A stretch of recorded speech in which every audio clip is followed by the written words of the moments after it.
Price the Lord. Hallelujah. കടന്നു വന്ന എല്ലാ ദൈവമക്കളെയും മിറക്കുലസ് ഓഫ് ഹാൻഡ്സ് മിനിസ്ട്രിയുടെ നാമത്തിൽ ഞങ്ങളുടെ സ്നേഹവും വന്ദനവും അറിയിക്കുന്നു. നിങ്ങളുടെ പ്രാർത്ഥന, നിങ്ങളുടെ സഹകരണമാണ് നമ്മൾ മീറ്റിങ്ങിൻ്റെ വിജയം എന്ന് പറയുന്നത്. ഏത് കൂടിവരവിലാണെങ്കിലും പ്രാർത്ഥിക്കുന്ന ഒരു സംഘം ആളുണ്ടെങ്കിൽ തീർച്ചയായിട്ടും അവിടെ നമ്മുടെ കർത്താവിന് അടങ്ങിയിരിക്കാൻ പറ്റുകയില്ല. കഴിഞ്ഞ സമയങ്ങളിൽ നിങ്ങൾ കാണിച്ച എല്ലാ സഹകരണത്തിനും ഞങ്ങളുടെ ഹൃദയംഗമായ നന്ദിയും സ്നേഹവും അറിയിക്കുന്നു. അല്പസമയം മാന്യ സഹോദരൻ വിൽസൺ ഈ ഓൺ ദ ലൈൻ. പ്രിയ സഹോദരനോട് ചേർന്ന് നമുക്ക് ദൈവത്തെ പാടി സ്തുതിച്ച് ബന്ധപ്പെടുത്താം. ഹല്ലേലൂയ. Price the Lord.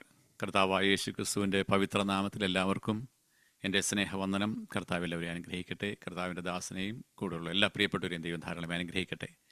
കർത്താവിൻ്റെ ക്രൂശിലെ സ്നേഹമാണ് നമ്മളെ ഇങ്ങനെ കൂടിയൊരുവാനിടയാക്കിയത്. ആ സ്നേഹത്തിന് മുമ്പിൽ നമുക്ക് നമ്മളെ തന്നെ താഴ്ത്താം.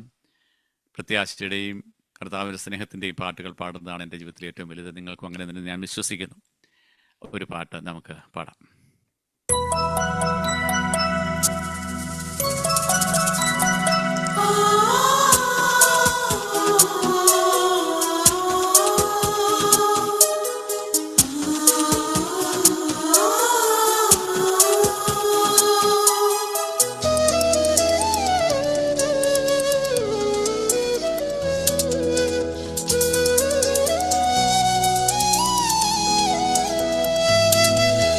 ക്രൂശിൽ നിന്നും പാഞ്ഞൊഴുകിയിടുന്ന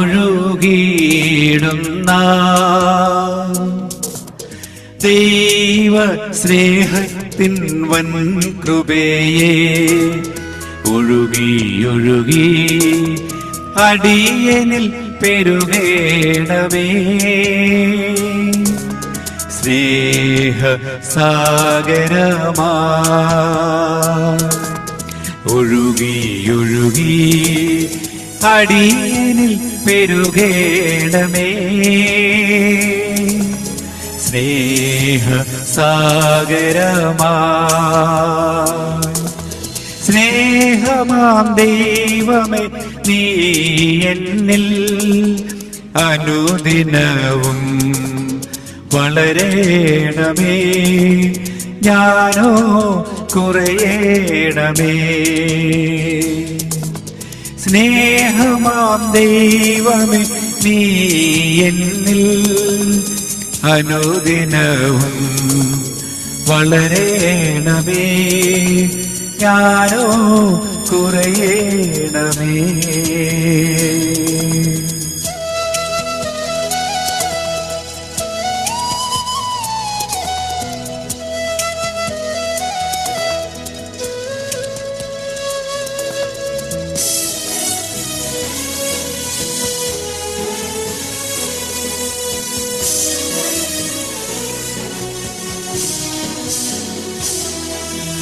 നിത്യസ്നേഹം എന്നെയും തേടി വന്നു. നിത്യമാം സൗഭാഗ്യം തന്നുവല്ലോ. ഹീനേനെന്നെ മെനഞ്ഞല്ലോ കർത്താവിനാ. മാനപാത്രമാ സ്നേഹമാം ദൈവമേ, നീ എന്നിൽ അനുദിനവും വളരേണമേ. ഞാനോ കുറയേണമേ. സ്നേഹമാം ദൈവമേ, നീ എന്നിൽ അനുദിനവും വളരേണമേ. ഞാനോ കുറയേണമേ.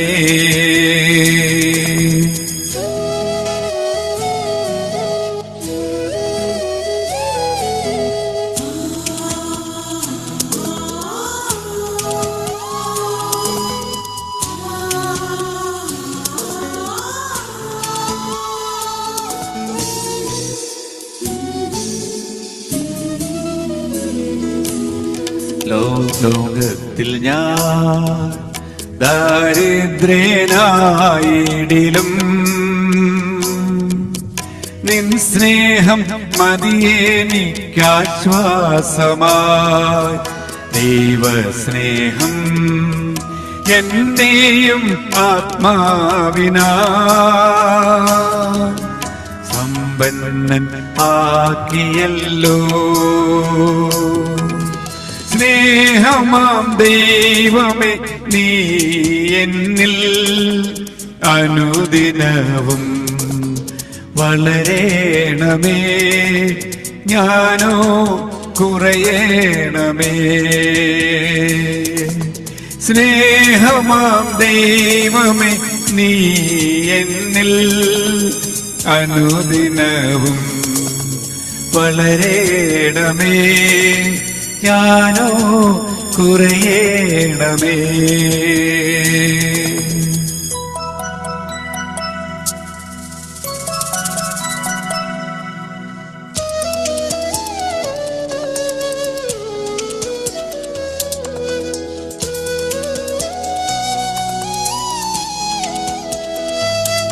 മായാലോകേ പ്രശംസിച്ചിടുവാ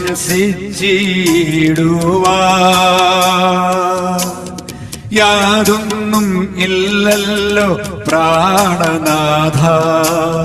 ദൈവസ്നേഹം ഒന്നേയൻ പ്രശംസയേ, എന്റെ ആനന്ദമേ. സ്നേഹമാം ദൈവമേ നീ എന്നിൽ അനുദിനവും വളരേണമേ, ഞാനോ കുറയേണമേ. സ്നേഹമാം ദൈവമേ നീ എന്നിൽ അനുദിനവും വളരേണമേ, ഞാനോ കുറയേണമേ. ഇതിൽ നിന്നും പാഞ്ഞൊഴുകിയിടുന്ന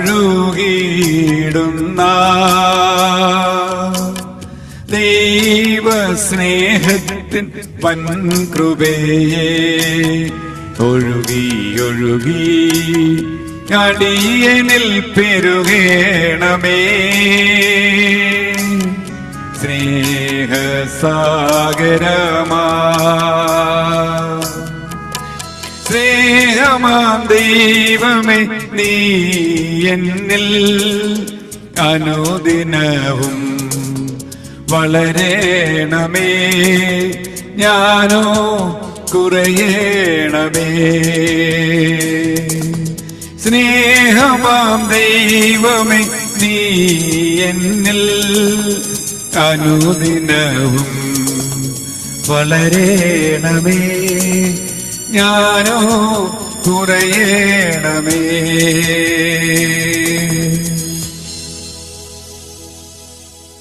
ഹല്ലേലൂയ. നമ്മുടെ ജീവിതത്തിൽ കർത്താവ് വളരണം, നാം കുറയണം. ഹല്ലേലൂയ. നമ്മുടെ പ്രത്യാശ പുതുക്കുന്ന ഒരു പാട്ട് നമുക്ക് പാടാം. കർത്താവ് വേഗം വരുവാൻ പോവുകയാണ്. ഹല്ലേലൂയ.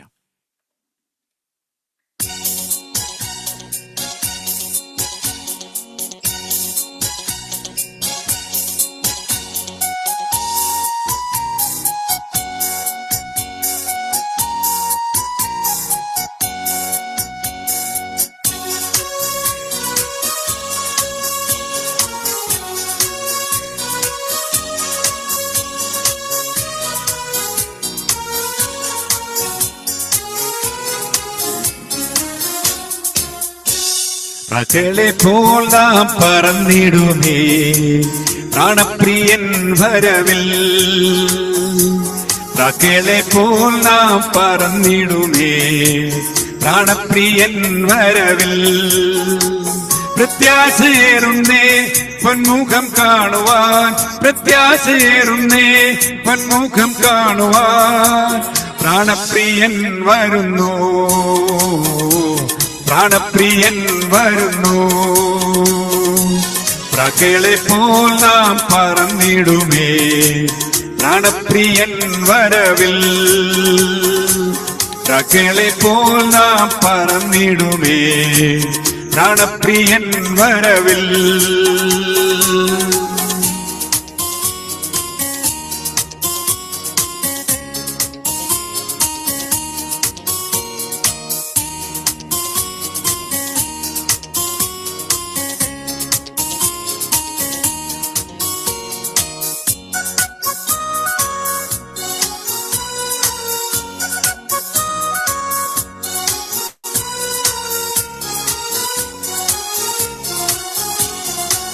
കഷ്ടങ്ങളെല്ലാം തീർന്നിടുമേ കാന്തനാമേശു വരുമ്പോ.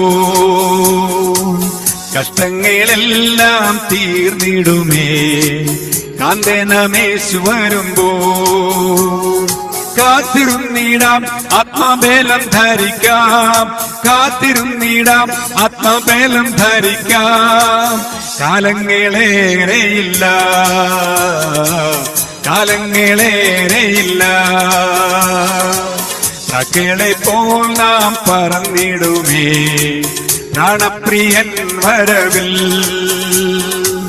പ്രാക്കളെ പോൽ നാം പറന്നിടുമേ പ്രാണപ്രിയൻ വരവിൽ.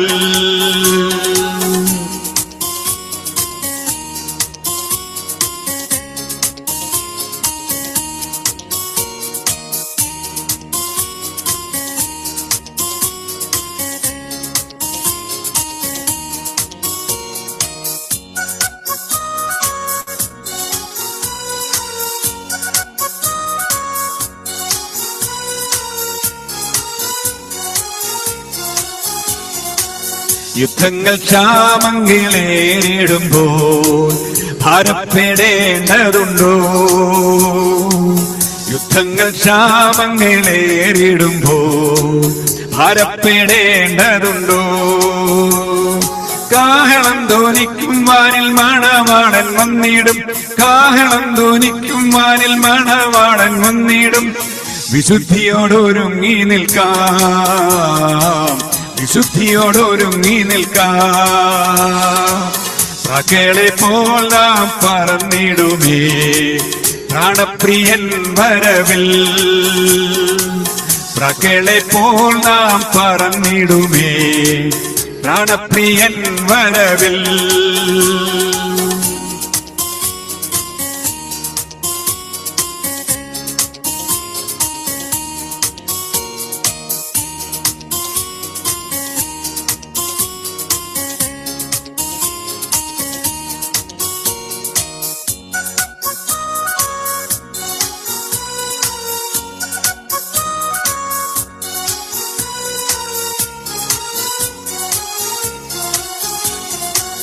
ഈ ലോക ക്ലേശങ്ങളേറിടുമ്പോൾ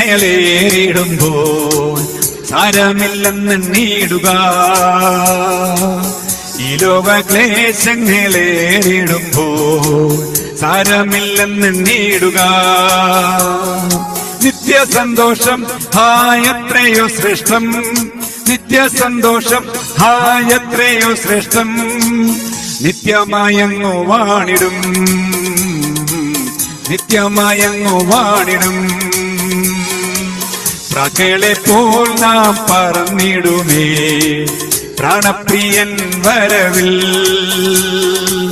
പ്രാക്കളെ പോൽ നാം പറന്നിടുമേ പ്രാണപ്രിയൻ വരവിൽ.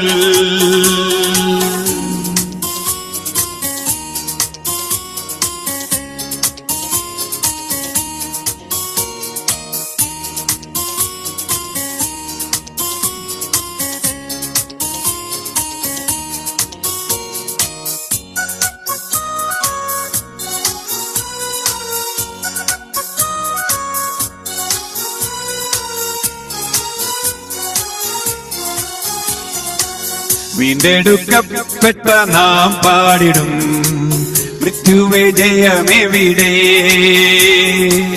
വീണ്ടെടുക്കപ്പെട്ട നാം പാടിടും മൃത്യുവേ ജയമെവിടെ. യുഗായുഗമായി നാം പ്രിയൻ കൂടെന്നും, യുഗായുഗമായി നാം പ്രിയൻ കൂടെന്നും. തേജസ്സിൽ വാസം ചെയ്തിടും, തേജസ്സിൽ വാസം ചെയ്തിടും. പ്രാക്കളെ പോൽ നാം പറന്നിടുമേ പ്രാണപ്രിയൻ വരവിൽ. പ്രാക്കളെ പോൽ നാം പറന്നിടുമേ പ്രാണപ്രിയൻ വരവിൽ. പ്രത്യാശയേറുന്നേ പൊന്മുഖം കാണുവാൻ, പ്രത്യാശയേറുന്നേ പൊന്മുഖം കാണുവാൻ. പ്രാണപ്രിയൻ വരുന്നു, പ്രാണപ്രിയൻ വരുന്നു. പ്രാക്കളെ പോൽ നാം പറന്നിടുമേ പ്രാണപ്രിയൻ വരവിൽ.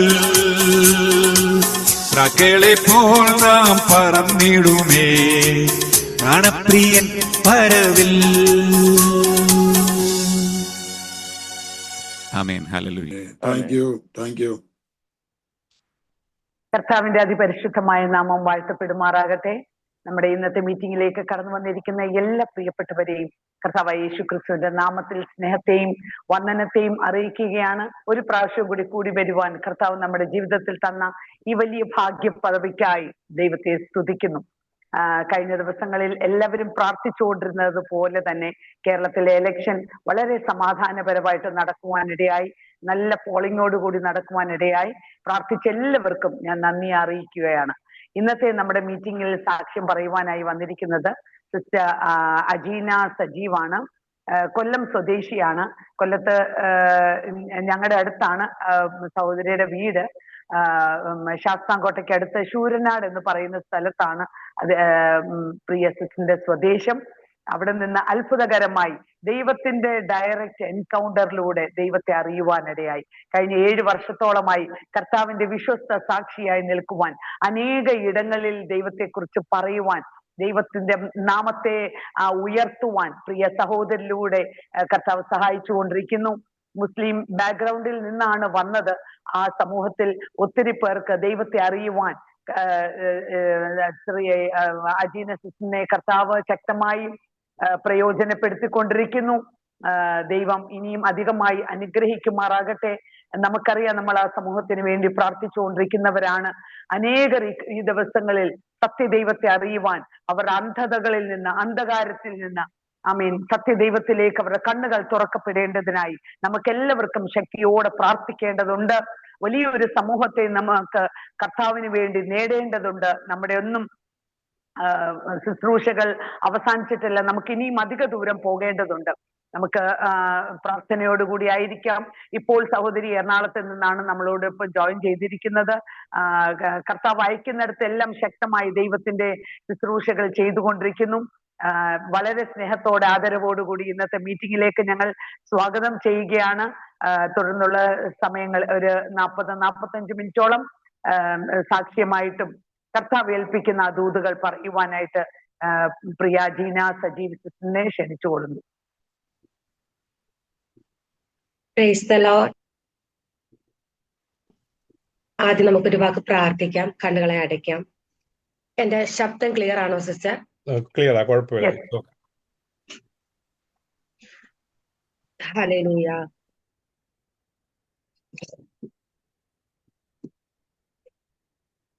ഹല്ലേലൂയ. സ്തോത്രം, സ്തോത്രം, സ്തോത്രം, സ്തോത്രം. സ്വർഗസ്ഥനായ നല്ല പിതാവേ, അങ്ങേ സ്തുതിക്കുന്നു, സ്തോത്രം ചെയ്യുന്നു. കർത്താവായ യേശുവെ അപ്പന്റെ കരങ്ങളിലേക്ക് താഴ്ത്തി ഏൽപ്പിക്കുകയാണ് കർത്താവെ. സ്തോത്രം, സ്തോത്രം. കർത്താവെ, അടിയൻ ഒരു പകൽക്കാലവും കൂടി അങ്ങയുടെ സാക്ഷിയായി നിൽപ്പാൻ, അങ്ങയുടെ വചനവുമായി നിൽപ്പാൻ അങ്ങ് തന്ന കൃപയോർത്ത് അങ്ങേക്ക് സ്തോത്രം ചെയ്യുന്നു. കർത്താവെ, ഈ അനുഗ്രഹിക്കപ്പെട്ട സമയത്തെ ഓർത്ത് സ്തോത്രം ചെയ്യുന്നു. കൂടി വന്നിരിക്കുന്ന മക്കളെയെല്ലാം അപ്പന്റെ കരങ്ങളിലേക്ക് ഏൽപ്പിക്കുന്നു. ഒരു സാക്ഷ്യം മറ്റൊരു സാക്ഷ്യത്തെ ഉളവാക്കുമെന്ന് തിരുവചനം പറയുന്നുണ്ടല്ലോ. കർത്താവെ, എന്റെ ഈ സാക്ഷ്യത്തിൽ കൂടി കർത്താവെ അനേകം സാക്ഷ്യങ്ങൾ ഉളവായി വരുവാൻ പ്രാർത്ഥിക്കുകയാണ് കർത്താവെ. കർത്താവെ, അടിയന്റെ സാക്ഷ്യം കൂടി വന്നിരിക്കുന്ന മക്കൾക്കൊരു അനുഗ്രഹമായി തീരട്ടെ. ഹാലേലൂയ. കർത്താവിന്റെ വിശ്വാസത്തിൽ ഉറച്ചു നിൽപ്പാൻ, ഹാലേലൂയ, എഴുന്നേറ്റ് പ്രകാശിപ്പാൻ, അനേക ഇടങ്ങളിൽ കർത്താവിന്റെ സുവിശേഷവുമായി കൂടി വന്നിരിക്കുന്ന മക്കൾ ഹല്ലേലൂയ ഭൂമിയുടെ അറ്റത്തോളവും കടന്നു ചെല്ലുവാനും ശക്തമായി പ്രയോജനപ്പെടുവാനും ദൈവരാജ്യത്തിന് വേണ്ടി പ്രയോജനപ്പെടുവാനും ഇടയാകട്ടെ എന്ന് പ്രാർത്ഥിക്കുന്നു. ഹല്ലേലൂയ. സ്തോത്രം. കർത്താവെ, പ്രാർത്ഥനകളും യാചനകളും കേട്ടിരിക്കുക. സ്തോത്രം. യേശുവിന്റെ ധന്യമുള്ള നാമത്തിൽ തന്നെ. ആമേൻ, ആമേൻ, ആമേൻ. എല്ലാവർക്കും എന്റെ സ്നേഹവന്ദനത്തെ അറിയിക്കുന്നു. Miracles hand of Jesus ministry എന്ന് പറയുന്ന ഈ ഒരു കൂട്ടായ്മയെ ഓർത്ത് ഞാൻ ദൈവത്തിന് സ്തോത്രം ചെയ്യുന്നു. എനിക്കിങ്ങനെ ഒരു അവസരം തന്ന മാത്യു ഉമ്മൻ പാസ്റ്റർ, അതുപോലെ ഷേർലി സിസ്റ്റർ, വർഷിപ്പ് ലീഡ് ചെയ്ത വിൽസൺ കരോട്ട് ബ്രദർ, അതുപോലെ കൂടി വന്നിരിക്കുന്ന എല്ലാ ദേവദാസന്മാർ, അഭിഷിക്തന്മാർ, സഹോദരി സഹോദരൻ, പ്രിയ ആന്റിമാർ, എല്ലാവരെയും ഓർത്ത് ഞാൻ ദൈവത്തിന് സ്തോത്രം ചെയ്യുന്നു.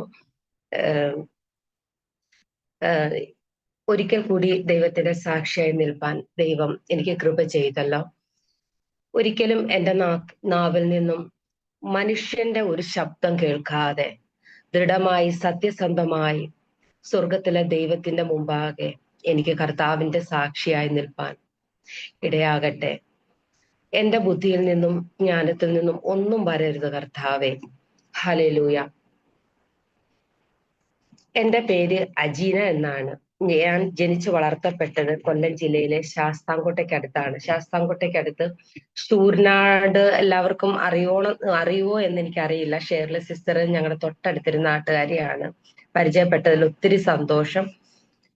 ഞാനൊരു ഇസ്ലാം മത ബാക്ക്ഗ്രൗണ്ടിൽ ജനിച്ചു വളർത്തപ്പെട്ടവളാണ്. എനിക്ക് മാതാപിതാക്കളും 2 സഹോദരങ്ങളുമുണ്ട്. എനിക്കൊരു അനിയത്തിയുണ്ട്, അതുപോലെ ഒരു സഹോദരനുമുണ്ട്. ഞാനാണ് വീട്ടിലെ ഏറ്റവും മൂത്തത്. അതുപോലെ എൻ്റെ സഹോദരി ഈ ഭൂമിയിൽ നിന്ന് മാറ്റപ്പെട്ടു. എനിക്കൊരു 6 വയസ്സുള്ള സമയത്ത് ആണ് എൻ്റെ അനിയത്തിക്ക് ഞാനുമായിട്ട് ഒരു 2 വയസ്സിന്റെ ഒരു ഡിഫറൻറ് ഉണ്ട്. അപ്പോ എൻ്റെ അനിയത്തിക്കൊരു അസുഖം വരുവാനിടയായി. മെനിഞ്ചൈറ്റിസ് എന്ന് പറയുന്ന ഒരു അസുഖമാണ് അവൾക്ക് ഉണ്ടായത്. അപ്പോൾ ഞാൻ 2ാം ക്ലാസ്സിലാണ് പഠിക്കുന്നത്. അപ്പൊ കർത്താവിനെ അറിയുവാനുള്ള കാരണം എങ്ങനെയാണെന്ന് ചോദിക്കുമ്പോൾ അതിലേക്ക് ഇതൊന്ന് തൊട്ട് പറയുവാൻ, എൻ്റെ ചൈൽഡ്ഹുഡ് ആ ഒരു കാലഘട്ടത്തെ ഞാനൊന്ന് തൊട്ട് പറയുവാൻ ഞാൻ ആഗ്രഹിക്കുകയാണ്. അപ്പോ ഞാൻ നേരത്തെ പറഞ്ഞതുപോലെ ഒരു മുസ്ലിം ബാക്ക്ഗ്രൗണ്ടിൽ ജനിച്ചു വളർത്തപ്പെട്ട ഞാൻ, എൻ്റെ പിതാവ് തികഞ്ഞ ഒരു രാഷ്ട്രീയ പ്രവർത്തകനായിരുന്നു. ഒരു CPM-ന്റെ ശക്തമായ ഒരു രാഷ്ട്രീയ നേതാവായിരുന്നു. അതുപോലെ എൻ്റെ പപ്പയ്ക്ക് അങ്ങനെ മതത്തിനോട് വലിയ ഒരു എന്താ പറയുന്ന ആരാധനകളോ അങ്ങനെ വലിയൊരു തീക്ഷ്ണമായ ഒരു ചിന്തയൊന്നും ഉള്ള ആളായിരുന്നില്ല. പക്ഷെ എൻ്റെ മദർ, എൻ്റെ അമ്മ വളരെ നല്ലൊരു ഭക്തയായിരുന്നു, തികഞ്ഞൊരു ഭക്തയായിരുന്നു. അതായത് തികഞ്ഞെന്ന് തന്നെ പറയാൻ കാര്യം, ഞങ്ങള് വളരെ ചെറുപ്രായത്തിലായിരിക്കുമ്പോൾ തന്നെ എൻ്റെ അമ്മ ഒരു നേരം പോലും മതത്തിന്റെ ദൈവത്തിനോടുള്ള ആരാധനയിൽ ഒരു കുറവും വരുത്തുന്നതായിട്ട് ഞാൻ കണ്ടിട്ടില്ല എൻ്റെ ഓർമ്മ വെച്ച നാൾ മുതൽ. അപ്പൊ ഇങ്ങനെ ഒരു മതത്തിന്റെ സകല കാര്യങ്ങളും എന്നെ പഠിപ്പിക്കുകയും പറഞ്ഞു തരികയും ചെയ്തിരുന്നത് എൻ്റെ അമ്മയായിരുന്നു. അപ്പൊ ശക്തമായിട്ട്, മോളെ, നമ്മുടെ ഈ ദൈവമാണ് റിയൽ, കറക്റ്റ്, ഈ ദൈവത്തെ ഒന്നും സംശയിക്കുവാൻ പോലും പാടില്ല. നമുക്ക് ഈ ഭൂമിയിൽ ഒരുപാട് പരീക്ഷണങ്ങളൊക്കെ വരും, ഒരുപാട് കഷ്ടതകൾ വരും. പക്ഷേ നമ്മൾ ഒരിക്കൽ പോലും നമ്മുടെ മതത്തെ എന്ത് ചെയ്യരുത്, മാറ്റി ചിന്തിക്കരുത്, സംശയിക്കുക പോലും ചെയ്യരുത്. നമുക്ക് സുഖവും സന്തോഷവും നാളെ നമ്മൾ മരിച്ചങ്ങ് ചെല്ലുമ്പോൾ, അങ്ങ് സ്വർഗത്തിൽ ചെല്ലുമ്പോഴാണ്. നമുക്ക് ഈ ഭൂമിയിൽ എത്ര പരീക്ഷണം ഉണ്ടായാലും അത് ഈ ദൈവം തരുന്നതാ. അപ്പൊ ആ കുഞ്ഞു പ്രായം മുതൽ, ഏകദേശം ഒരു 4 വയസ്സ് പ്രായം മുതലേ ഞാൻ ഇത് കേൾക്കുവാൻ തുടങ്ങി. അങ്ങനെ എൻ്റെ അമ്മ എപ്പോഴും 5 നേരം കൃത്യമായി ആരാധനാക്രമങ്ങൾ അങ്ങനെ നടത്തി പോകുമ്പോൾ ഞാൻ ഇങ്ങനെ ദൂരെ നിന്ന് നോക്കി നിൽക്കുമായിരുന്നു. അപ്പോ ഞാൻ നേരത്തെ പറഞ്ഞതുപോലെ എൻ്റെ അനിയത്തിക്ക് ഒരു അസുഖം ഉണ്ടാവുകയും അവളെ സർജറി, ആ കുഞ്ഞു പ്രായത്തിൽ സർജറി കഴിഞ്ഞു. അങ്ങനെ മരണത്തിൽ നിന്ന് അവൾ തിരിച്ചു വന്നു. അപ്പോ ഡോക്ടേഴ്സ് എൻ്റെ പേരൻസിനെ വിളിച്ചിട്ട് ഒരു കാര്യം പറഞ്ഞു, മോൾക്ക് ഇപ്പോ ജീവൻ തിരിച്ചു കിട്ടിയെങ്കിലും ഒരു 15 വയസ്സ് അങ്ങനെ ഒരു ഏജ് ആകുമ്പോൾ വീണ്ടും ഈ അസുഖം വരാൻ ചാൻസ് ഉണ്ട്. പക്ഷെ അന്ന് അവളെ രക്ഷിക്കാൻ പറ്റത്തില്ല, പിന്നീട് മരണമായിരിക്കും. പക്ഷേ ഇപ്പോൾ ഈ സർജറി കഴിഞ്ഞതിന്റെ ഫലമായിട്ട് അവളുടെ സ്വഭാവത്തിന് കുറച്ച് വൈകല്യങ്ങൾ ഉണ്ടാകും, ഹൈപ്പർ ആക്ടിവിറ്റി ആയിരിക്കും. പ്രത്യേകിച്ച് കൂടെയുള്ള സഹോദരിയോടായിരിക്കും, സഹോദരി ഉണ്ടെന്ന് പറഞ്ഞു, ആ സഹോദരിയോടായിരിക്കും ഏറ്റവും കൂടുതൽ ദേഷ്യം. അതായത് അപകർഷതാബോധം എപ്പോഴും ഇവളെ ഇങ്ങനെയുള്ള കുട്ടികൾക്ക് വേട്ടയാടും. കാരണം മറ്റുള്ളവരെ പോലെ എനിക്ക് ആകുവാൻ കഴിയുന്നില്ലല്ലോ, ഞാനൊരു രോഗിയാണല്ലോ, എല്ലാവരും എന്നെ ആ കണ്ണുകൊണ്ടാണല്ലോ കാണുന്നത്. ഇങ്ങനെ ഉണ്ടാകും തോറും അറ്റാക്ക് കൂടുതൽ ഉണ്ടാകുവാൻ ചാൻസ് ഉണ്ട് എന്ന് ഡോക്ടേഴ്സ് എൻ്റെ പേരൻസിനെ വിളിച്ച് പറയുവാൻ ഇടയായി. അപ്പൊ ചുരുക്കി പറഞ്ഞാൽ 6 വയസ്സ് പ്രായം മുതൽ എൻ്റെ അനിയത്തിയിൽ നിന്നും ശാരീരികവും മാനസികമായിട്ട് ഒരുപാട് ബുദ്ധിമുട്ട് എനിക്ക് ഉണ്ടാകുവാൻ തുടങ്ങി. അപ്പോ ഞാൻ നേരത്തെ പറഞ്ഞതുപോലെ എൻ്റെ അമ്മയുടെ ആരാധന പ്രാർത്ഥനകളൊക്കെ കണ്ടുകൊണ്ടിരുന്ന ഞാൻ കൂടുതൽ ദൈവവുമായിട്ട് കൂടെ ചേർന്ന് നിൽക്കുവാൻ ആ വേദനകളും പ്രയാസങ്ങളും എനിക്ക് ഒരുപാട് കാരണമായി. ഹല്ലേലൂയ. അപ്പോ എനിക്കൊരു 10 വയസ്സ് പ്രായമായപ്പോൾ തൊട്ട് എൻ്റെ അമ്മ എന്നെ ഇത് ചെയ്യിക്കും. ഇങ്ങനെ മതത്തിന്റെ ദൈവത്തോടുള്ള ആ ഒരു ആരാധന 5 നേരം. അപ്പൊ 5 നേരമൊന്നും കൃത്യമായി ചെയ്തില്ല എങ്കിലും ഞാൻ നേരത്തെ പറഞ്ഞതുപോലെ എൻ്റെ ഹൃദയത്തിനുണ്ടാകുന്ന മുറിവുകൾ, പ്രയാസങ്ങളൊക്കെ ഞാൻ അത് ചെയ്യുവാൻ ഒക്കെ ഞാൻ ഇങ്ങനെ താല്പര്യം കാണിച്ചു. കാരണം സ്വസ്ഥത, ആ കുഞ്ഞു പ്രായം മുതൽ എനിക്ക് സ്വസ്ഥതയില്ല, സമാധാനം, സന്തോഷമില്ല. ഹല്ലേലൂയ. അപ്പോ സമാധാനത്തിന് വേണ്ടിയാണ് ഒരു പക്ഷേ ഞാൻ അങ്ങനെ ആഗ്രഹിച്ചത്. അങ്ങനെ ഇരിക്കുമ്പോ എന്താ പറയുന്നത്, കൊച്ചു പ്രായത്തിലെ മുറിവുകളെന്ന് പറഞ്ഞാൽ നമുക്കറിയാം, അന്നത്തെ കാലഘട്ടത്തിൽ ഇന്നത്തെ പോലെ TV ഇല്ല, സിനിമ, അല്ലെങ്കിൽ എന്താ പറയുന്നത്, ഇന്നത്തെ കുഞ്ഞുങ്ങൾ സോഷ്യൽ മീഡിയ ഗെയിമിനൊക്കെ ഒത്തിരി അഡിക്റ്റഡ് ആയിട്ടിരിക്കുന്ന കുഞ്ഞുങ്ങളെ നമുക്കറിയാം. അന്നത്തെ കാലത്ത് മൊബൈൽ ഗെയിം ഒന്നും ഇല്ലാത്ത കാലഘട്ടത്തില് ബാലരമ, ബാലമംഗളം, ചെറിയ ചെറിയ കഥാപുസ്തകങ്ങളൊക്കെ വായിക്കുക എന്നുള്ള സമയം പോകാന്നുള്ളതാണ് കൊച്ചു കുഞ്ഞുങ്ങളുടെ എൻജോയ്മെന്റ് എന്ന് പറയുക. അപ്പോ ആ സമയത്ത് ഇതിനൊന്നും എനിക്ക് പറ്റത്തില്ല. എന്റെ സഹോദരിയിൽ നിന്ന് ഇങ്ങനെയുള്ള പ്രയാസങ്ങളാണ്. അത് തട്ടിപ്പറിച്ചുകൊണ്ട് ഓടുക, പുതിയ ഡ്രസ്സുകൾ ഉണ്ടെങ്കിൽ അത് നശിപ്പിച്ച് കളയുക, എന്നെ ഉപദ്രവിക്കുക, ഇതൊക്കെ ഇങ്ങനെ എനിക്ക് പഠിക്കാൻ പറ്റത്തില്ല. എന്റെ പാഠപുസ്തകങ്ങളൊക്കെ എടുത്ത് വലിച്ചെറിഞ്ഞ് കളയുക. അപ്പൊ അന്നുണ്ടാകുന്ന ആ മുറിവുകള് എനിക്ക് ഇന്നും ഇപ്പൊ ഇങ്ങനെ ഓരോ വാക്കുകളിൽ കൂടി പുറത്തു വരുന്നത് പോലെ ആയിരുന്നില്ല പ്രിയരെ അന്ന് ഞാൻ നേരിട്ട പ്രയാസങ്ങൾ കൊച്ചു പ്രായം മുതല്. എന്തിനാ പറയുന്നത്, എന്റെ വിവാഹം നടക്കുന്നത് 22ാമത്തെ വയസ്സിലാണ്. പക്ഷേ എന്റെ കോളേജ് കാലഘട്ടം ആ സമയത്തില് എന്ന് പറഞ്ഞാല് എന്റെ ആ ഒരു ടീനേജ് പ്രായത്തിലുള്ള കുഞ്ഞുങ്ങൾ കാണിക്കുന്നത് പോലുള്ള ഒരു അടിച്ചുപൊളിച്ചൊരു ജീവിതമൊന്നും എന്റെ ജീവിതത്തിൽ ഉണ്ടായിരുന്നില്ല. പഠിക്കാനായിട്ട് കോളേജിൽ പോകുമ്പോൾ ആ കുറച്ച് സമയം കിട്ടുന്ന ആ ഒരു സമയം എനിക്കൊരു ആശ്വാസമായിരുന്നു, എൻ്റെ ഫ്രണ്ട്സിനോട് ചെലവഴിക്കുന്ന സമയങ്ങൾ. പക്ഷേ എപ്പോഴും ഞാനൊരു മൂടി കെട്ടിയ മനസ്സോടെ ഒതുങ്ങി ഒരു ബെഞ്ചിൽ ഇങ്ങനെ ഇരിക്കുമ്പോൾ ഞാൻ എപ്പോഴും ചിന്തിക്കുന്നത്, തിരികെ വീട്ടിൽ ചെന്നാൽ എങ്ങനെയായിരിക്കും, അവിടെ ചെന്ന് കഴിഞ്ഞാൽ ഒരു നിമിഷം പോലും എനിക്ക് അടങ്ങിയിരിക്കാം, എനിക്ക് ഒരു സ്വസ്ഥമായിട്ടിരിക്കാൻ പറ്റാത്ത ഒരു സമയങ്ങളായിരുന്നു. കാരണം ഒരു കാരണമില്ലെങ്കിലും, കാരണം അവളെ കുറ്റം പറയാൻ പറ്റത്തില്ല, അവളുടെ സ്വഭാവം, അവളുടെ പ്രയാസമാണ് അങ്ങനെ പുറത്തോട്ട് വരുന്നത്. അങ്ങനെ വെറുതെ ഞാൻ ഇങ്ങനെ ഇരിക്കുമ്പോഴും ഓടി വന്ന് എന്നെ ഉപദ്രവിക്കുക. എനിക്ക് പരാതി പറയാൻ ആരുമില്ല, പരാതി പറഞ്ഞിട്ട് കാര്യമില്ല. അപ്പോ എനിക്ക് കിട്ടുന്ന എല്ലാവരിൽ നിന്നും കിട്ടുന്ന റിപ്ലൈ എന്ന് പറഞ്ഞു കഴിഞ്ഞാൽ, അവൾ സുഖമില്ലാത്ത കുട്ടിയല്ലേ. ഹല്ലേലൂയ. അങ്ങനെ ആ കോളേജിൽ പഠിക്കുന്ന സമയത്ത് എന്റെ വിവാഹത്തിന് തൊട്ട് മുമ്പ് വരെയും ഞാൻ ഇപ്പോഴും ഓർക്കുന്നുണ്ട്. ഞാൻ ആ സമയത്തൊക്കെ കൂടുതൽ സമയം എന്റെ മതത്തിന്റെ ദൈവത്തോട് ചേർന്നിരുന്ന് ആരാധിക്കുക. കോളേജ് വിട്ട് കഴിഞ്ഞ് വീട്ടിൽ വന്നു കഴിഞ്ഞാൽ എന്റെ ഓർമ്മ ശരിയാണെങ്കിൽ ജസ്റ്റ് ഒരു ചായ കുടിച്ചിട്ട് പെട്ടെന്ന് ഇങ്ങനെ ആരാധിക്കാൻ ചെന്നിരിക്കുക. എന്റെ വിചാരം അതിൽ നിന്ന് എനിക്കൊരു സൊല്യൂഷൻ ഉണ്ടാകും എന്നുള്ള ഒരു പ്രത്യാശയോടെയാണ് ഞാൻ ചെന്നിരിക്കുന്നത്. പക്ഷേ ഓരോ ദിവസം കഴിയും തോറും ഇതിന്റെ തീവ്രത കൂടി വരുന്നതല്ലാതെ ഒരു പരിഹാരം, ഒരു വിടുതൽ ഒന്നുമില്ല. ഞാൻ അങ്ങനെ പല ദിവസങ്ങളിലും പല രാത്രി സമയങ്ങളിലൊക്കെ വീടിന്റെ പുറകുവശത്ത് ചെന്നിരുന്നിട്ട് ഞാൻ ഇങ്ങനെ ആകാശത്തോട്ട് കരഞ്ഞ് കരഞ്ഞ് കരഞ്ഞ് കരഞ്ഞ് തളർന്ന ആ ഒരവസ്ഥയിൽ ആരും കാണാതെ വീടിന്റെ പുറകുവശത്ത് പോയിരുന്ന് കരഞ്ഞിട്ട് ഇങ്ങനെ ആകാശത്തോട്ട് നോക്കിയിരുന്നിട്ട് ആ ദൈവത്തിനൊരു പേരൊക്കെ വിളിക്കും. ഇന്ന് എന്റെ നാവിലെടുക്കുവാൻ ഞാൻ അത് ആഗ്രഹിക്കുന്നില്ല. ആ പേരൊക്കെ വിളിച്ചിട്ട് ഇങ്ങനെ പരാതികൾ പറയും, എന്ന് ഞാൻ രക്ഷപ്പെടുന്നു, എന്നാ എന്നെ രക്ഷിക്കുന്നത്, ഞാൻ എന്തിനാ ഇങ്ങനെ ജീവിച്ചിരിക്കുന്നത്, ഇങ്ങനെയൊക്കെ ഇങ്ങനെ കുറെ പരാതികളൊക്കെ ഇങ്ങനെ പറഞ്ഞ് ഞാൻ ഇങ്ങനെ ഇരിക്കുമായിരുന്നു പ്രിയരെ. പക്ഷെ ഞാൻ ഒന്ന് പറഞ്ഞോട്ടെ, എന്റെ ആ നിലവിളി, എന്റെ ആ കണ്ണുനീര് കണ്ടൊരു ദൈവമാണ് യേശു ക്രിസ്തു എന്ന് ഇപ്പൊ എനിക്ക് ഉറപ്പിച്ച് പറയുവാൻ കഴിയും. കാരണം അവൻ മാത്രമാണ് സത്യനിത്യ ദൈവമെന്ന് ആ ദൈവം തന്നെ വ്യക്തിപരമായിട്ട് എന്നോട് ഇടപെട്ട ആ ഒരു സാക്ഷ്യമാണ് ഞാൻ ഇപ്പോൾ ഇവിടെ പറയാൻ പോകുന്നത്. ഹല്ലേലൂയ. പിന്നെ ഞാൻ ഇങ്ങനെ ജീവിച്ചു വരുന്ന സമയത്ത് എപ്പോഴാണ്, ഏത് സമയത്താണ് യേശുവിനെ ഞാൻ രക്ഷകനായി സ്വീകരിച്ചത്, അതിലേക്ക് ഞാൻ വരട്ടെ. അങ്ങനെ ഇരിക്കുമ്പോൾ 22ാമത്തെ വയസ്സിൽ എന്റെ വിവാഹം നടന്നു. ഒരു അനുഗ്രഹിക്കപ്പെട്ട, എന്താ പറയുന്ന, ഒരു ഹൃദയശുദ്ധിയുള്ള ഒരു ജീവിത പങ്കാളി എനിക്ക് കിട്ടി.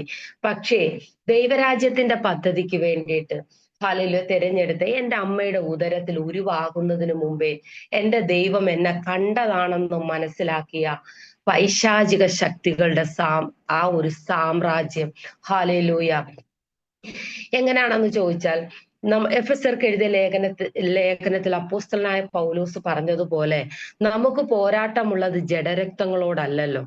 ഹാലലൂയ. അതിന്റെ പിന്നിൽ വ്യാപരിക്കുന്ന ശക്തികൾ, അധികാരങ്ങൾ, ഇരുട്ടിന്റെ ശക്തികൾ. ഹാലലൂയ. ഞാൻ വളരെ ഒരുപാട് സ്വപ്നങ്ങളോടെ, ഒരുപാട് പ്രതീക്ഷയോടെ മറ്റൊരു കുടുംബത്തിൽ വിവാഹം കഴിച്ച് ചെന്നപ്പോൾ അവിടെയുള്ള കുറച്ച് വ്യക്തി ജീവിതങ്ങളിൽ കൂടി പൈശാചിക ശക്തികൾ എന്റെ നേരെ, എന്റെ ജീവിതത്തിലേക്ക് ആഞ്ഞടിക്കുവാൻ തുടങ്ങി. അപ്പോസ്തല പ്രവർത്തികളിൽ നമുക്ക് കാണുവാൻ കഴിയും, പൗലോസും കൂട്ടരും കപ്പലിൽ യാത്ര ചെയ്തപ്പോൾ ഒരുപാട് കാറ്റ് വന്നടിച്ചതായിട്ട് നമുക്ക് കാണുവാൻ കഴിയും. ഈശാനമൂലനും സമ്മതിക്കാത്ത കാറ്റും പ്രതികൂലത്തിന്റെ കാറ്റുകൾ എന്ന് പറയുന്നത് പോലെ ആ കാറ്റുകളെല്ലാം എൻ്റെ ജീവിതത്തിൽ ആഞ്ഞടിക്കുകയാണ്. അപ്പൊ എത്ര പ്രതിസന്ധികൾ ഉണ്ടായിട്ടും, എത്ര പ്രയാസങ്ങൾ ഉണ്ടായിട്ടും, എൻ്റെ അമ്മ കുഞ്ഞു പ്രായം മുതൽ പഠിപ്പിച്ച് തന്നതുപോലെ എൻ്റെ മതത്തിന്റെ ദൈവത്തെ ഒന്ന് മാറ്റിപ്പോലും ചിന്തിക്കുവാൻ എനിക്ക് കഴിഞ്ഞില്ല പ്രിയരെ. കാരണം എനിക്ക് ആ ദൈവത്തെ അത്രയ്ക്ക് വിശ്വാസമായിരുന്നു. അപ്പൊ ഇത്ര പ്രയാസങ്ങൾ ഉണ്ടായിട്ടും എന്താ പറയുന്നത്, ഒരു പ്രാർത്ഥനാ കൂട്ടായ്മയ്ക്ക് പോകണമെന്നോ. അപ്പൊ ഇതിനോടൊക്കെ ഒരുപാട് സുവിശേഷങ്ങൾ ഞാൻ കേട്ടിട്ടുണ്ട്. അനേകര് ഈ ബസ് സ്റ്റോപ്പിലൊക്കെ നിൽക്കുമ്പോ ട്രാക്ട് ഒക്കെ എനിക്ക് കിട്ടിയിട്ടുണ്ട്. യേശു പാപികളെ രക്ഷിക്കുവാൻ വന്നു എന്നൊക്കെ അതിന്റെ ടൈറ്റിൽ വായിക്കുമ്പോ അതൊക്കെ ചുരുട്ടിക്കൂട്ടി ഞാൻ അങ്ങ് കളയും. ഹല്ലേലൂയ എന്നുള്ളതല്ലാതെ നമ്മൾ മാറ്റിപ്പോലും ചിന്തിക്കുവാൻ ഞാൻ ശ്രമിച്ചിട്ടില്ല. ഹല്ലേലൂയ. വളരെ വേഗം മുമ്പോട്ട് പോകട്ടെ. അങ്ങനെ ഇരിക്കുമ്പോ എൻ്റെ ഹസ്ബൻഡ് എന്ന് പറഞ്ഞു കഴിഞ്ഞാൽ കുടുംബത്തിന് വേണ്ടി ഒരുപാട് കഷ്ടപ്പെടുകയും, എന്താ പറയുന്ന, മാതാപിതാക്കളെ നോക്കുവാൻ ഒരു ജ്യേഷ്ഠനുണ്ട്, അനിയനുണ്ട്, അവരെയൊക്കെ പഠിപ്പിക്കുവാൻ വിടുകയും, പുള്ളിക്കാരൻ എന്താ പറയുക ബിസിനസ്സും കാര്യങ്ങൾക്കുമായിട്ട് മുമ്പോട്ട് നന്നായി പഠിക്കുന്ന ഒരു വ്യക്തിയായിരുന്നു. പക്ഷെ ആ പഠിത്തമൊക്കെ ഒന്ന് മാറ്റി വെച്ചിട്ട് കൂടുതൽ ആത്മാർത്ഥത ഫാമിലിയോട് കാണിച്ചു. അങ്ങനെ ബിസിനസ്സിലേക്കൊക്കെ ഇറങ്ങി ചെന്നിട്ട് കുടുംബം നോക്കിയ ഒരു വ്യക്തിയായിരുന്നു, വളരെ ആത്മാർത്ഥതയോടെ. പക്ഷേ പിന്നീട് പ്രൈവറ്റ് സ്റ്റഡി ആയിട്ടൊക്കെ ഓരോ വിദ്യാഭ്യാസം നേടിയെടുക്കുക ചെയ്തത്. ഇപ്പോൾ ഒരു ഗവൺമെന്റ് ജോലിയുണ്ട്. പക്ഷെ അതിലേക്ക് ഞാൻ വരാം. അങ്ങനെ എൻ്റെ വിവാഹം നടക്കുന്നത് 2005 ഡിസംബറിലാണ്. അങ്ങനെ അന്ന് വിവാഹം കഴിഞ്ഞ് അവിടെ ചെന്ന നാൾ മുതൽ സന്തോഷം എന്തെന്ന് ഞങ്ങൾ അറിഞ്ഞിട്ടില്ല. ഇതിനോടൊക്കെ 2 കുഞ്ഞുങ്ങൾ ജനിച്ചു, 2 ആൺകുഞ്ഞുങ്ങൾ. പക്ഷേ ഒരു കാരണമില്ലാതെയും അവർ നമ്മളെ ഒറ്റപ്പെടുത്തുക, പഴിക്കുക, പ്രയാസപ്പെടുത്തുക, അവർ തരുന്ന ഓരോ മുറിവുകൾ. ഒരു വശത്തൂടെ മതത്തിന്റെ ദൈവത്തെ ആരാധിക്കുന്നുണ്ട്, ശക്തമായി അങ്ങനെ നിൽക്കുന്നുണ്ട്, ഒരു സന്തോഷം കണ്ടെത്താൻ പറ്റുന്നില്ല, സമാധാനമില്ല. ഇങ്ങനെ പോകെ ഞങ്ങൾക്കൊരു വീട് വേണം. കുടുംബ വീട് എടുക്കുന്ന ജ്യേഷ്ഠനാണ്, ഹസ്ബൻഡിന്റെ ജ്യേഷ്ഠനാണ്. പക്ഷെ പുള്ളിക്കാരൻ ഞങ്ങൾക്ക് അതിന് ഷെയർ തരണം. കുറച്ച് ഓർണമെന്റ്സ് ഒക്കെ എൻ്റെ എടുത്തിട്ടുണ്ട്. പക്ഷെ എന്താ പറയുന്നേ, അവരുടെ കണ്ണിനെ ആര് മറച്ചു എന്ന് എനിക്കറിയത്തില്ല. പക്ഷെ അവർ ചേർത്ത് നിർത്തേണ്ടവർ നമ്മളെ തള്ളിക്കളയുകയും നമ്മൾ സമാധാനമില്ലാതെ അലയുകയാണ്. ഹല്ലേലൂയ. അവരെയൊന്നും ഞാൻ ഒരു കുറ്റവും പറയുന്നില്ല. അവരെയൊക്കെ ഓർത്ത് ഞാൻ ദൈവത്തിന് സ്തോത്രം ചെയ്യുകയാണ് പ്രിയരെ.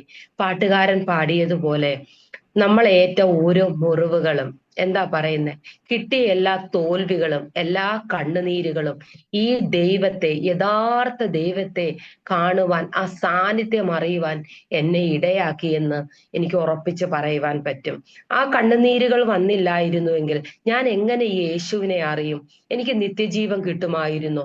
ഇന്ന് കുടുംബമായിട്ട് ഞങ്ങൾ കർത്താവിന് വേണ്ടി നിൽക്കുമ്പോൾ, കുടുംബമായി ഞങ്ങൾ 4 പേരെയും ഒന്നല്ലെങ്കിൽ അടുത്ത വിധം കർത്താവ് ഉപയോഗിച്ചു കൊണ്ടിരിക്കുന്നു. ഞങ്ങളുടെ സാക്ഷ്യങ്ങൾ കേൾക്കുമ്പോൾ അനേകര് കർത്താവിലേക്ക് അടുത്ത് വന്നുകൊണ്ടിരിക്കുന്നു. ഒന്ന് മാറ്റി ചിന്തിക്കുവാൻ ഒരുങ്ങുന്നു. അപ്പൊ ദൈവരാജ്യത്തിലേക്ക് ആത്മാക്കളെ കൂട്ടുവാൻ ഞങ്ങളെ ദൈവം ഉപയോഗിക്കണമെങ്കിൽ അതിന്റെ പിന്നിൽ എന്താ പറയുന്ന, ഗോതമ്പ് മണി നിലത്ത് വീണ് ചാകുന്നില്ല എങ്കിലോ, അപ്പൊ നമ്മുടെ യേശു കർത്താവ് നിലത്ത് വീണ് ചത്തത് കൊണ്ടല്ലേ പ്രിയരെ അത് നമ്മളെ പോലെ ഓരോരുത്തരെയും നേടുവാൻ കഴിഞ്ഞത് എന്ന് പറയുന്നത് പോലെ ഇന്ന് ഞാൻ ക്രിസ്തുവിൽ സന്തോഷിക്കുകയാണ്. ഹല്ലേലൂയ. വീണ്ടും പറയാം, അങ്ങനെ വിവാഹം കഴിഞ്ഞ് 10 വർഷം കഴിഞ്ഞപ്പോൾ അതിനോടകം ഞങ്ങളെ റെന്റിന് അവര് താമസം മാറ്റി. പിഞ്ചു കുഞ്ഞുങ്ങളുമായി ഹല്ലേലൂയ ഒന്ന് മാറി 6 വർഷത്തോളം ഞങ്ങൾ വാടക വീട് തോറും ജീവിക്കുകയാണ്. എനിക്ക് പറയുവാൻ ഒരു മടിയുമില്ല പ്രിയരെ. എന്തിനാണ് അത് മറച്ചു വെക്കുന്നത്? ഒരിക്കലും മറച്ചു വെച്ചുകൊണ്ടൊന്നും നമുക്ക് സാക്ഷ്യം പൂർത്തീകരിക്കാൻ പറ്റത്തില്ല. സത്യസാക്ഷിയായി നിൽക്കണമെന്നാണ് ഞാൻ ആഗ്രഹിക്കുന്നത്. ഹല്ലേലൂയ. എന്താ ഞാൻ പറഞ്ഞു വന്നത്? മനുഷ്യര് ചേർത്ത് നിർത്തേണ്ട സ്ഥാനത്ത് നിർത്താതെ വന്നു. അവര് ചേർത്ത് ഒരു പക്ഷേ നിർത്തിയിരുന്നുവെങ്കിൽ ഒരിക്കലും ഞങ്ങൾക്ക് അങ്ങനെ മാറി മാറി മാറി ഇങ്ങനെ കൊച്ചു കുഞ്ഞുങ്ങളുമായിട്ട് ഇങ്ങനെ ഈ ഭൂമിയിൽ അലയേണ്ടി വരത്തില്ലായിരുന്നു. അതിന്റെ തീവ്രത, അതിന്റെ ആഴം എത്രത്തോളം ഉണ്ടെന്നുള്ളത് എന്റെ വാക്കുകളിൽ ഒരുപക്ഷെ നിങ്ങൾക്ക് മനസ്സിലാകത്തില്ലായിരിക്കും. ഇന്നും ഞാൻ ആ കാലഘട്ടങ്ങളൊന്നും ഓർക്കുവാൻ പോലും ഞാൻ ആഗ്രഹിക്കുന്നില്ല. അങ്ങനെ ഇരിക്കുമ്പോ പിന്നെ 10 വർഷം കഴിഞ്ഞപ്പോൾ ഇതിനോടകം എന്റെ ഹസ്ബൻഡിന് ഒരു ഗവൺമെന്റ് ജോലി കിട്ടി. തരക്കേടില്ലാത്ത സാലറി ഉണ്ട്.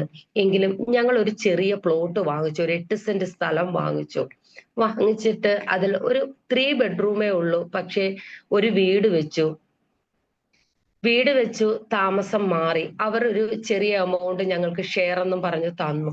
പക്ഷെ ഈ വീട്ടിലേക്ക് താമസം മാറുന്നതിന് മുമ്പ് അതിനോട് ചേർന്നൊരു വീട്ടിൽ റെന്റിന് താമസിച്ചുകൊണ്ടിരിക്കുമ്പോൾ എനിക്ക് ഏറ്റവും പ്രിയപ്പെട്ട ഒരു വ്യക്തി എന്റെ ജീവിതത്തിന്റെ പ്രയാസങ്ങൾ മനസ്സിലാക്കി, എന്റെ അലച്ചിലുകളൊക്കെ കണ്ടിട്ട് സുവിശേഷം ധാരാളമായിട്ട് എന്നോട് ഇങ്ങനെ എല്ലാ ദിവസവും എന്ന് വേണമെങ്കിൽ പറയാം, നീ യേശുവിനെ ഒന്ന് വിളിക്ക്, യേശുവേ എന്നൊരു വാക്ക് വിളിച്ചാൽ ആ ദൈവം നമ്മളെ രക്ഷിക്കാൻ ഇറങ്ങി വരും. അല്ലെങ്കിൽ നീ ആ ദൈവശബ്ദം കേൾക്കും, നീ ആ സ്പർശനം അറിയും, ഒന്ന് വിളിച്ചു നോക്കും. അപ്പൊ ഞാൻ ഇങ്ങനെ എന്താ പറയുന്നത്, ശക്തമായിട്ട് ആ വ്യക്തിയോട് എതിർക്കുകയും വഴക്ക് പറയൊക്കെ ചെയ്തിട്ട് ഫോണൊക്കെ വെച്ച ദിവസങ്ങളുണ്ട്.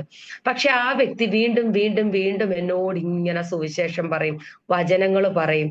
വചനങ്ങളൊന്നും കേൾക്കുമ്പോ എനിക്ക് മനസ്സിലാകത്തില്ല. അപ്പൊ ഈ വ്യക്തിയോടൊന്ന് തർക്കിക്കാമല്ലോ എന്ന് കരുതിയിട്ട് ഇതിനെക്കുറിച്ചൊക്കെ ഒന്ന് മനസ്സിലാക്കാൻ വേണ്ടിയിട്ട് ഞാൻ എന്റെ വീടിനോട് ചേർന്ന് താമസിച്ചിരുന്ന ഒരു കത്തോലിക്ക വിശ്വാസിയായ ഒരു അമ്മാമയുണ്ട്. അപ്പം ഇതിന്റെ വിഭാഗങ്ങൾ എത്രത്തോളം എങ്ങനെയൊക്കെയാണെന്നൊന്നും അറിയത്തില്ലല്ലോ. എല്ലാവരും ഒരുപോലെയൊക്കെ ആണെന്നുള്ള ഒരു വിചാരമായിരുന്നു എനിക്ക്. അപ്പൊ ഞാൻ ഈ അമ്മാമയോട് ചെന്നിട്ട് പറഞ്ഞു, അമ്മാമേ എനിക്ക് നിങ്ങളുടെ ഒരു ബൈബിൾ ഇങ്ങോട്ടൊന്ന് തരുവോ? എന്തിനാണ് അജീനയ്ക്ക് ഇപ്പോ ബൈബിള്? ഞാൻ പറഞ്ഞു, വെറുതെ ഒന്ന് വായിച്ചു നോക്കാനാ അമ്മാമ്മ എന്ന് പറഞ്ഞു. അപ്പൊ അമ്മാമ്മ അകത്ത് പോയിട്ട് ഒരു പുതിയ നിയമത്തിന്റെ ഒരു ബൈബിള് കൊണ്ടുവന്ന് എന്റെ കയ്യിൽ തരുവാനിടയായി പ്രിയരെ. അപ്പൊ ആ സമയത്തൊക്കെ വളരെ ശക്തമായിട്ട് പ്രതികൂലത്തിന്റെ അവസ്ഥയെ കൂടെ കടന്നു പോകുന്ന ഒരു സമയമാണ്. അതായത് മൊത്തത്തിൽ പറഞ്ഞാൽ മനസ്സിനകത്തൊരു സമാധാനം ഇല്ല, ഒരു സന്തോഷം കണ്ടെത്താൻ കഴിയുന്നില്ല. അങ്ങനെ ഒരു ടൈമും കൂടിയാ. അപ്പൊ എന്റെ വിചാരം, മറ്റേ ആളിങ്ങനെ സുവിശേഷമൊക്കെ പറയുമ്പോ തർക്കിക്കുമ്പോ എന്റെ മതത്തെ കുറിച്ച് ഇങ്ങനെ തർക്കം വരുമ്പോ എന്തെങ്കിലുമൊക്കെ ഒന്ന് തിരിച്ചു പറയാം, അല്ലെങ്കിൽ പോട്ടെ, ഒരു വെടിക്ക് 2 പക്ഷി എന്ന് പറയുന്ന പോലെ ചെറുതായിട്ട് ഈ വചനമൊക്കെ ഒന്ന് വായിക്കുമ്പോൾ ചിലപ്പോ എനിക്കൊരു സന്തോഷമൊക്കെ കിട്ടിയെങ്കിലോ. അപ്പൊ യേശുവിനെ രക്ഷിതാവായിട്ടൊന്നും സ്വീകരിച്ചിട്ടൊന്നും അല്ല കേട്ടോ. അങ്ങനെ ഞാൻ മത്തായി എഴുതിയ സുവിശേഷം 1-ാം അധ്യായം തൊട്ട് വായിക്കുകയാണ്. ഇന്നത്തെ പോലെ ഇങ്ങനെ ഒരു കുഞ്ഞറിവുകൾ പോലും അന്ന് വചനത്തെ കുറിച്ച് എനിക്കില്ല. അപ്പോ 1-ാം അധ്യായം തൊട്ട് വായിച്ചപ്പോ എനിക്ക് ഒന്നും മനസ്സിലാകുന്നില്ല. ഞാൻ മടക്കി അങ്ങ് മാറ്റി, അലക്ഷ്യമായിട്ട് ഈ ബൈബിൾ അങ്ങ് മാറ്റിയിടുവാൻ ഇടയായി. അങ്ങനെ ഇരിക്കുമ്പോഴാണ് വീട് വെച്ച് 2017 ഞങ്ങൾ താമസം മാറുകയാണ് പുതിയ വീട്ടിലേക്ക്. അപ്പൊ ആദ്യമൊന്നും കുഴപ്പമില്ലാതെ മുമ്പോട്ട് പോയി. എങ്കിലും പതുക്കെ ഓരോ ദിവസം കഴിയും തോറും ഒന്നിലധികം ലോണുകൾക്കകത്ത് ഞങ്ങൾ അകപ്പെടുവാൻ ഇടയായി. അന്ന് മനുഷ്യന്റെ ബുദ്ധിയിലാണല്ലോ ഓരോ കാര്യങ്ങൾ ചെയ്യുന്നത്. ദൈവത്തോട് ചോദിക്കണമെന്നോ അങ്ങനൊന്നും ഉള്ള അറിവില്ല. അപ്പൊ യേശു കർത്താവ് പറഞ്ഞൊരു കാര്യമുണ്ട്, നിങ്ങൾക്ക് എന്നെ പിരിഞ്ഞ് ഒന്നും ചെയ്യുവാൻ കഴിയത്തില്ലെന്ന്. അങ്ങനെ അപ്പൊ യേശു ഇല്ലാത്തൊരു ജീവിതമായിരുന്നു അന്ന്. അപ്പൊ ജീവിതം ഇരുട്ടിലേക്ക് പൊയ്ക്കൊണ്ടിരിക്കുകയാണ്, ഇരുട്ടിലേക്ക്. അപ്പൊ എന്റെ ഹസ്ബൻഡിന് കിട്ടുന്ന സാലറി എന്ന് പറഞ്ഞ, സത്യം പറഞ്ഞാൽ നിങ്ങൾ വിശ്വസിക്കുമെന്ന് അറിയത്തില്ല, 1 രൂപ പോലും കയ്യിൽ കിട്ടാത്ത ഒരവസ്ഥ. വരുമാനം നമ്മുടെ വീട്ടിലില്ല. അപ്പൊ എന്റെ ഫാദറും മദറും താമസിക്കുന്നത് കുറച്ചും കൂടെ ദൂരത്തില. അപ്പൊ അവരെ ഒന്നും ഞങ്ങൾ ഇതൊന്നും അറിയിക്കുന്നില്ല, ആരെ അറിയിക്കുന്നില്ല. ഞങ്ങളുടെ ജീവിതം ഒരിടത്തുനിന്ന് മറിച്ചിട്ട് അടുത്തടുത്തോട്ട് കൊടുക്കുക, അങ്ങനെ ബാങ്കിലെ ലോൺ എല്ലാം കുടിശ്ശികയായി കിടക്കുക. ഒരു ലോൺ മാത്രം, ഒന്നോ രണ്ടോ ലോൺ മാത്രമേ ഉള്ളൂ എന്റെ ഹസ്ബൻഡിന്റെ സാലറിന്ന് പിടിച്ചുകൊണ്ട് പോകുന്നത്. അങ്ങനെ ഞങ്ങളുടെ ജീവിതം ഇരുട്ടിലേക്ക് പോവുകയാണ് പ്രിയരെ. ഒരു വശത്ത് ഞാൻ ഇങ്ങനെ ആരാധനയും പ്രാർത്ഥനയും ഒക്കെ ഉണ്ട്. അങ്ങനെ ഇരിക്കുമ്പോ ഒരു ഫാമിലിയുടെ കയ്യിൽ നിന്ന്, ഞങ്ങളുടെ വീടിനോട് തൊട്ടടുത്ത് എല്ലാവർക്കും ഞങ്ങളെ വലിയ വിശ്വാസമാണ്. അപ്പോ അവരിങ്ങനെ ഒരു 2 ലക്ഷം രൂപ ഒന്ന് റോള് ചെയ്യുവാൻ തന്നു. അവർക്ക് ഒരു ഡേറ്റ് പറഞ്ഞിട്ട് അന്നത്തെ ദിവസം ഇങ്ങ് തന്നാ മതി. അപ്പൊ ഞങ്ങൾ മറ്റൊരു ലോണിന് അപ്ലൈ ചെയ്തിട്ടിരിക്കുകയാണ്. അപ്പൊ അത് കിട്ടുമ്പോൾ ഇവരുടെ ഈ പൈസ കൊടുക്കാമല്ലോ എന്നുള്ള പ്രതീക്ഷയോടെയാണ് വാങ്ങിക്കുന്നത്. ഈ സംഭവം നടക്കുന്നത് 2019 ഹല്ലേലൂയ. അപ്പോ അവർക്ക് ഈ പൈസ കൊടുക്കേണ്ട ദിവസം വന്നപ്പോ ഞങ്ങൾക്ക് ഈ ലോണൊക്കെ അങ്ങ് റിജക്റ്റ് ആയി പോയി. ഞങ്ങൾക്ക് ഒരു വഴിയുമില്ല. 2 ലക്ഷം രൂപ പോയിട്ട് 2000 രൂപ പോലും തികച്ച് എന്റെ ഹസ്ബൻഡിന്റെ കയ്യിൽ ഉണ്ടായിരുന്നില്ല. ഞങ്ങൾ എന്ത് ചെയ്യണമെന്ന് പോലും ഞങ്ങൾക്ക് അറിയത്തില്ല. അപ്പൊ അതിന് തൊട്ട് മുമ്പ് ഒരു സംഭവം ഉണ്ടായി. ഇങ്ങനെ ജീവിതം ഇരുട്ടിലേക്ക് പോകുന്ന സമയത്ത് ഞാനൊരു തീരുമാനം എടുക്കുക. കാരണം എന്റെ മതത്തിന്റെ ദൈവത്തെ എനിക്ക് അത്രയ്ക്ക് അങ്ങ് വിശ്വാസമാണല്ലോ. അപ്പൊ ഞാനൊരു തീരുമാനം എടുക്കുക. 40 ദിവസം അർദ്ധരാത്രി സമയത്ത് എഴുന്നേറ്റിരുന്ന് അങ്ങോട്ട് പ്രാർത്ഥിക്കുക, ആരാധിക്കുക, പ്രാർത്ഥിക്കുക, കണ്ണുനീരൊഴുക്കി അങ്ങ് പ്രാർത്ഥിക്കുക. അങ്ങനെ പ്രാർത്ഥിക്കുമ്പോ എന്തായാലും ഈ ദൈവം എന്ത് ചെയ്യും? ഞങ്ങളെ വിടിവിക്കും, ഞങ്ങളെ രക്ഷപ്പെടുത്തും. ഇതാണ് എന്റെ വിശ്വാസം. അപ്പൊ എന്റെ ഹസ്ബൻഡിനോട് ഞാൻ പറയാണ്, നിങ്ങൾ കുഞ്ഞുങ്ങളുമായിട്ട് കിടന്നുറങ്ങിക്കോ, ഞാൻ അർദ്ധരാത്രി സമയത്ത് എഴുന്നേക്കും. എഴുന്നേറ്റിട്ട് ഞാൻ ഇങ്ങനെ 2:30-3 മണിക്ക് എഴുന്നേറ്റ് രാവിലെ വരെ ഞാൻ പ്രാർത്ഥിച്ചുകൊണ്ടിരിക്കും. നമുക്ക് അങ്ങനെ ഒരു വിടുതൽ നടക്കും. അപ്പൊ പറഞ്ഞു ഓക്കെ എന്നാ ശരി. അങ്ങനെ ഞാൻ എല്ലാ ദിവസവും രാത്രി മൊബൈൽ അലാറം ഒക്കെ സെറ്റ് ചെയ്തിട്ട് 2:30 അല്ലെ ഒരു 3 മണി സമയത്ത് ഞാൻ എഴുന്നേക്കും. ഒരു ഇല പോലും ചലിക്കുന്ന സൗണ്ട് കേൾക്കാനില്ല പ്രിയരെ. ഹല്ലേലൂയ. എല്ലാ ജീവജാലങ്ങളും ഉറങ്ങുന്ന ആ സമയത്ത് ഞാൻ എഴുന്നേറ്റിട്ട് വളരെ പ്രത്യാശയോടെ ചെന്നൊരു ഷീറ്റൊക്കെ വിരിച്ചിട്ട് ഞാൻ ഇങ്ങനെ വിളിക്കും. മതത്തിന്റെ ദൈവത്തെ വിളിച്ച് ആ ആരാധനാക്രമങ്ങളൊക്കെ നടത്തിയിട്ട് കണ്ണുനീരോടെ ഞാൻ പ്രാർത്ഥിക്കും. ഞങ്ങളെ ഈ കടബാധ്യതയിൽ നിന്നൊന്ന് രക്ഷിക്കണം. കാരണം ഞങ്ങളെ നാണം കെടുത്തരുത്. ഞങ്ങളെ തള്ളിക്കളഞ്ഞ കുടുംബക്കാരുണ്ട്, ഞങ്ങളെ ചതിച്ച കുടുംബക്കാരുണ്ട്, ഒരു കാരണമില്ലാതിരുന്ന് പരിഹസിക്കുന്നവരുണ്ട്, ഒരു കാരണമില്ലാതെ നമ്മളോട് അസൂയ വെച്ച് പുലർത്തി നമ്മുടെ പരാജയം കാണുവാൻ ആഗ്രഹിക്കുന്നവരുണ്ട്. അപ്പോ ഞാൻ ഇങ്ങനെ കണ്ണുനീരൊഴുക്കി പ്രാർത്ഥിക്കും. ഹല്ലേലൂയ.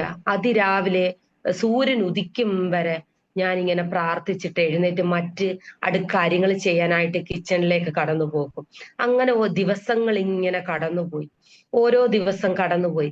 പക്ഷെ ഹൃദയത്തിന് ഒരു സമാധാനം എന്നിട്ടും കിട്ടിയില്ല. അല്ലെങ്കിൽ നമ്മുടെ പ്രശ്നങ്ങൾക്കൊരു പരിഹാരം കാണുന്നില്ല. ദിവസേന ഇങ്ങനെ കടബാധ്യത കൂടിക്കൂടി ഇരുട്ടിലേക്ക് പോയിക്കൊണ്ടിരിക്കുകയാണ് ഞങ്ങളുടെ ജീവിതം. ഹല്ലേലൂയ. അങ്ങനെ പോകുന്ന സമയത്താണ് ഈ സംഭവം വരുന്നത്. ആ കുടുംബത്തിന് 2 ലക്ഷം രൂപ അന്ന് രാവിലെ 9:30 അല്ലെ 10 മണിക്കകം ഈ പൈസ വീട്ടിലെത്തിക്കണം. കാരണം അവരുടെ ഹസ്ബൻഡ് ബിസിനസ്സുമായിട്ട് ബന്ധപ്പെട്ട് മറ്റൊരു നാട്ടിലായിരുന്നു. വൈഫിന്റെ റിസ്കിലാണ് ഈ പൈസ ഞങ്ങൾക്ക് തരുന്നത്. ഹല്ലേലൂയ. അങ്ങനെ ഈ പൈസ അന്നത്തെ ദിവസം ആ വീട്ടിൽ കൊടുത്തില്ല എങ്കിൽ ആ വീട്ടിൽ പ്രശ്നങ്ങൾ നടക്കാം. ഞങ്ങളുടെ ചുറ്റുപാടും ഞങ്ങളുടെ കുടുംബക്കാരും ബന്ധുക്കളൊക്കെയാണ്. അവരൊക്കെ അറിയും. ഞങ്ങൾ വെറും പരസ്യക്കോലമായി മാറും. അപ്പോ ഞങ്ങൾ നാണക്കേട് സഹിക്കാൻ വയ്യാഞ്ഞിട്ട് ഒരു പക്ഷെ കുടുംബമായിട്ട് ഞങ്ങൾ സൂയിസൈഡിന്റെ വക്കിലേക്ക് പോകാം. ഇന്ന് നമ്മൾ ഒത്തിരി അങ്ങനെ കേൾക്കുന്നുണ്ടല്ലോ പ്രിയരെ. അങ്ങനൊരു സാഹചര്യം സംഭവിക്കാവുന്ന ദിവസമാണ് അന്നത്തെ ദിവസം. അപ്പൊ എന്റെ ഹസ്ബൻഡ് പറഞ്ഞു, ഞാൻ ഇന്ന് ലീവ് എടുക്കുകയാടി, ഞാൻ പോകുന്നില്ല. കുഞ്ഞുങ്ങൾ കൊച്ചു പിള്ളേരാന്ന്, വളരെ കൊച്ചു പിള്ളേരാണ് കുഞ്ഞുങ്ങൾ. 2 പേരെയും ഞാൻ ഒരുക്കി സ്കൂളിലേക്ക് വിട്ടു. ഫ്രണ്ട് ഡോറൊക്കെ അടച്ച് ലോക്ക് ഇട്ടിട്ട് ഞങ്ങൾ 2 പേരും ഇങ്ങനെ ഹാളിൽ സെറ്റിയിൽ ഇരുന്നിട്ട്, അപ്പൊ ആ സമയത്തൊക്കെ എനിക്ക് മതത്തിൻ്റെതായ വേഷവും, ഞാൻ വളരെ ശക്തമായിട്ട് ആ മതത്തിൻ്റെതായ രീതി പോകുന്ന വേഷവിധാനത്തിലാണെങ്കിലും എല്ലാ രീതിയിലും കുറച്ചൊക്കെ കുറവുകളൊക്കെ ഉണ്ട്, ഒക്കെ ശരിയാണ് എങ്കിൽ പോലും അങ്ങനെ ഇരിക്കുമ്പോ ഞാൻ പറയുക എന്ത് ചെയ്യും നമ്മള്. അപ്പൊ എന്റെ ഹസ്ബൻഡ് പറയും നമ്മൾ എന്ത്. അപ്പൊ ആ വീട്ടിൽ നിന്ന് ഇങ്ങനെ ഫോൺ കോൾസ് ഇങ്ങനെ വന്നോണ്ടിരിക്കുക. അപ്പൊ ഞങ്ങൾ ഇപ്പൊ വരും, ഇപ്പൊ കൊണ്ടുവരാം കേട്ടോ എന്നൊക്കെ ഇങ്ങനെ പറഞ്ഞുകൊണ്ടിരിക്കുക. അങ്ങനെ ഇരിക്കുമ്പോ ഞങ്ങൾക്കൊന്നും മുഖത്തോട് മുഖം നോക്കിയിരിക്കുന്നു. എന്ത് ചെയ്യണമെന്ന് അറിയത്തില്ല പ്രിയരെ. അങ്ങനെ ഇരിക്കുമ്പോ പെട്ടെന്ന് എന്നെ ഇങ്ങനെ ആരോ പ്രേരിപ്പിക്കുന്നത് പോലെ ഞാനിങ്ങനെ പതുക്കെ, ഇപ്പോഴും ഞാൻ ഓർക്കുന്നു അന്നത്തെ ദിവസം, ഞാൻ പതുക്കെ ഇങ്ങനെ ഇരിക്കുന്നിടത്ത് നിന്ന് എഴുന്നേൽക്കുകയാണ്. എഴുന്നേറ്റിട്ട് യാന്ത്രികമായിട്ട് ഇങ്ങനെ നടന്ന് റൂമിലേക്ക് പോവുക. റൂമിലേക്ക് ചെന്നിട്ട് പതുക്കെ ഇങ്ങനെ നിരാശയോടെ ബെഡിലിരിക്കുക. ബെഡിലിരുന്നിട്ട് പതുക്കെ ഇങ്ങനെ നടന്നു ചെന്ന് കബോർഡിന്റെ ഡോറ് തുറക്കുന്നു. ഡോറ് തുറന്നപ്പോ ഞാൻ ഈ ബൈബിള് കാണുകയാണ്. പഴയ വീട്ടിൽ നിന്ന് പുതിയ വീട്ടിലേക്ക് കയറാൻ നേരം എല്ലാ പഴയ സാധനങ്ങളും ഞാൻ എടുത്തു കളഞ്ഞു. പക്ഷെ ഈ ബൈബിൾ ഞാൻ കണ്ടില്ല. കണ്ടിരുന്നെങ്കിൽ ഒന്നെങ്കിൽ ഞാൻ അമ്മാമ്മയ്ക്ക് കൊണ്ട് കൊടുത്തേനെ, ഇത് ഒഴിവാക്കിയേനെ. കാരണം എനിക്ക് വിശ്വാസമില്ല, ഞാൻ യേശുവിനെ എന്റെ ദൈവമായിട്ട് ഞാൻ സ്വീകരിച്ചിട്ടില്ല. അപ്പൊ തീർച്ചയായിട്ടും ഞാൻ ഇത് ഒഴിവാക്കും. പക്ഷേ ഈ സാധനങ്ങൾ എല്ലാം പറക്കി പുതിയ വീട്ടിലോട്ട് കയറുന്ന സമയത്ത് ഞാൻ ഈ സാധനം കണ്ടിട്ടില്ല. പക്ഷെ അന്നത്തെ ദിവസം ഈ ഡോറ് തുറന്നപ്പോ എനിക്ക് ഈ ബൈബിള് കാണുവാൻ ഇടയായി. വെറുതെ വിശ്വാസത്തോടൊന്നുമല്ല, തലേ ദിവസം രാത്രി വരെയും ഞാൻ നേരത്തെ പറഞ്ഞതുപോലെ ദൈവത്തെ വിളിച്ച് ആരാധിച്ച് പ്രാർത്ഥിച്ചിട്ട് വന്ന് ഇരിക്കുകയാണ് ആ സമയത്ത്. ഹല്ലേലൂയ. അപ്പൊ ഈ ബൈബിള് കയ്യിലെടുത്തിട്ട് കട്ടിലേ ചെന്നിരുന്നിട്ട് പതുക്കെ ഞാൻ മറിക്കും. ആരോ എന്നെ കൊണ്ട് ചെയ്യിക്കുന്നത് പോലെയാണ് എനിക്ക് അനുഭവപ്പെടുന്നത്. അപ്പൊ അന്ന് വചനങ്ങളെ കുറിച്ചൊന്നും വലിയ കാര്യങ്ങളൊന്നും എനിക്ക് അറിയില്ല. പക്ഷെ ഒരു കാര്യമുണ്ട് പ്രിയരെ, അന്ന് വെറുതെ ഇങ്ങനെ ബൈബിള് തുറന്നപ്പോ എന്റെ കണ്ണിൽ കണ്ടൊരു വചനമുണ്ട്. അതായത് ഈ വേദപുസ്തകം എന്ന് പറയുന്നത് പവർഫുൾ ആണെന്ന് എനിക്ക് ഇന്ന് ഉറപ്പിച്ച് പറയുവാൻ കഴിയും.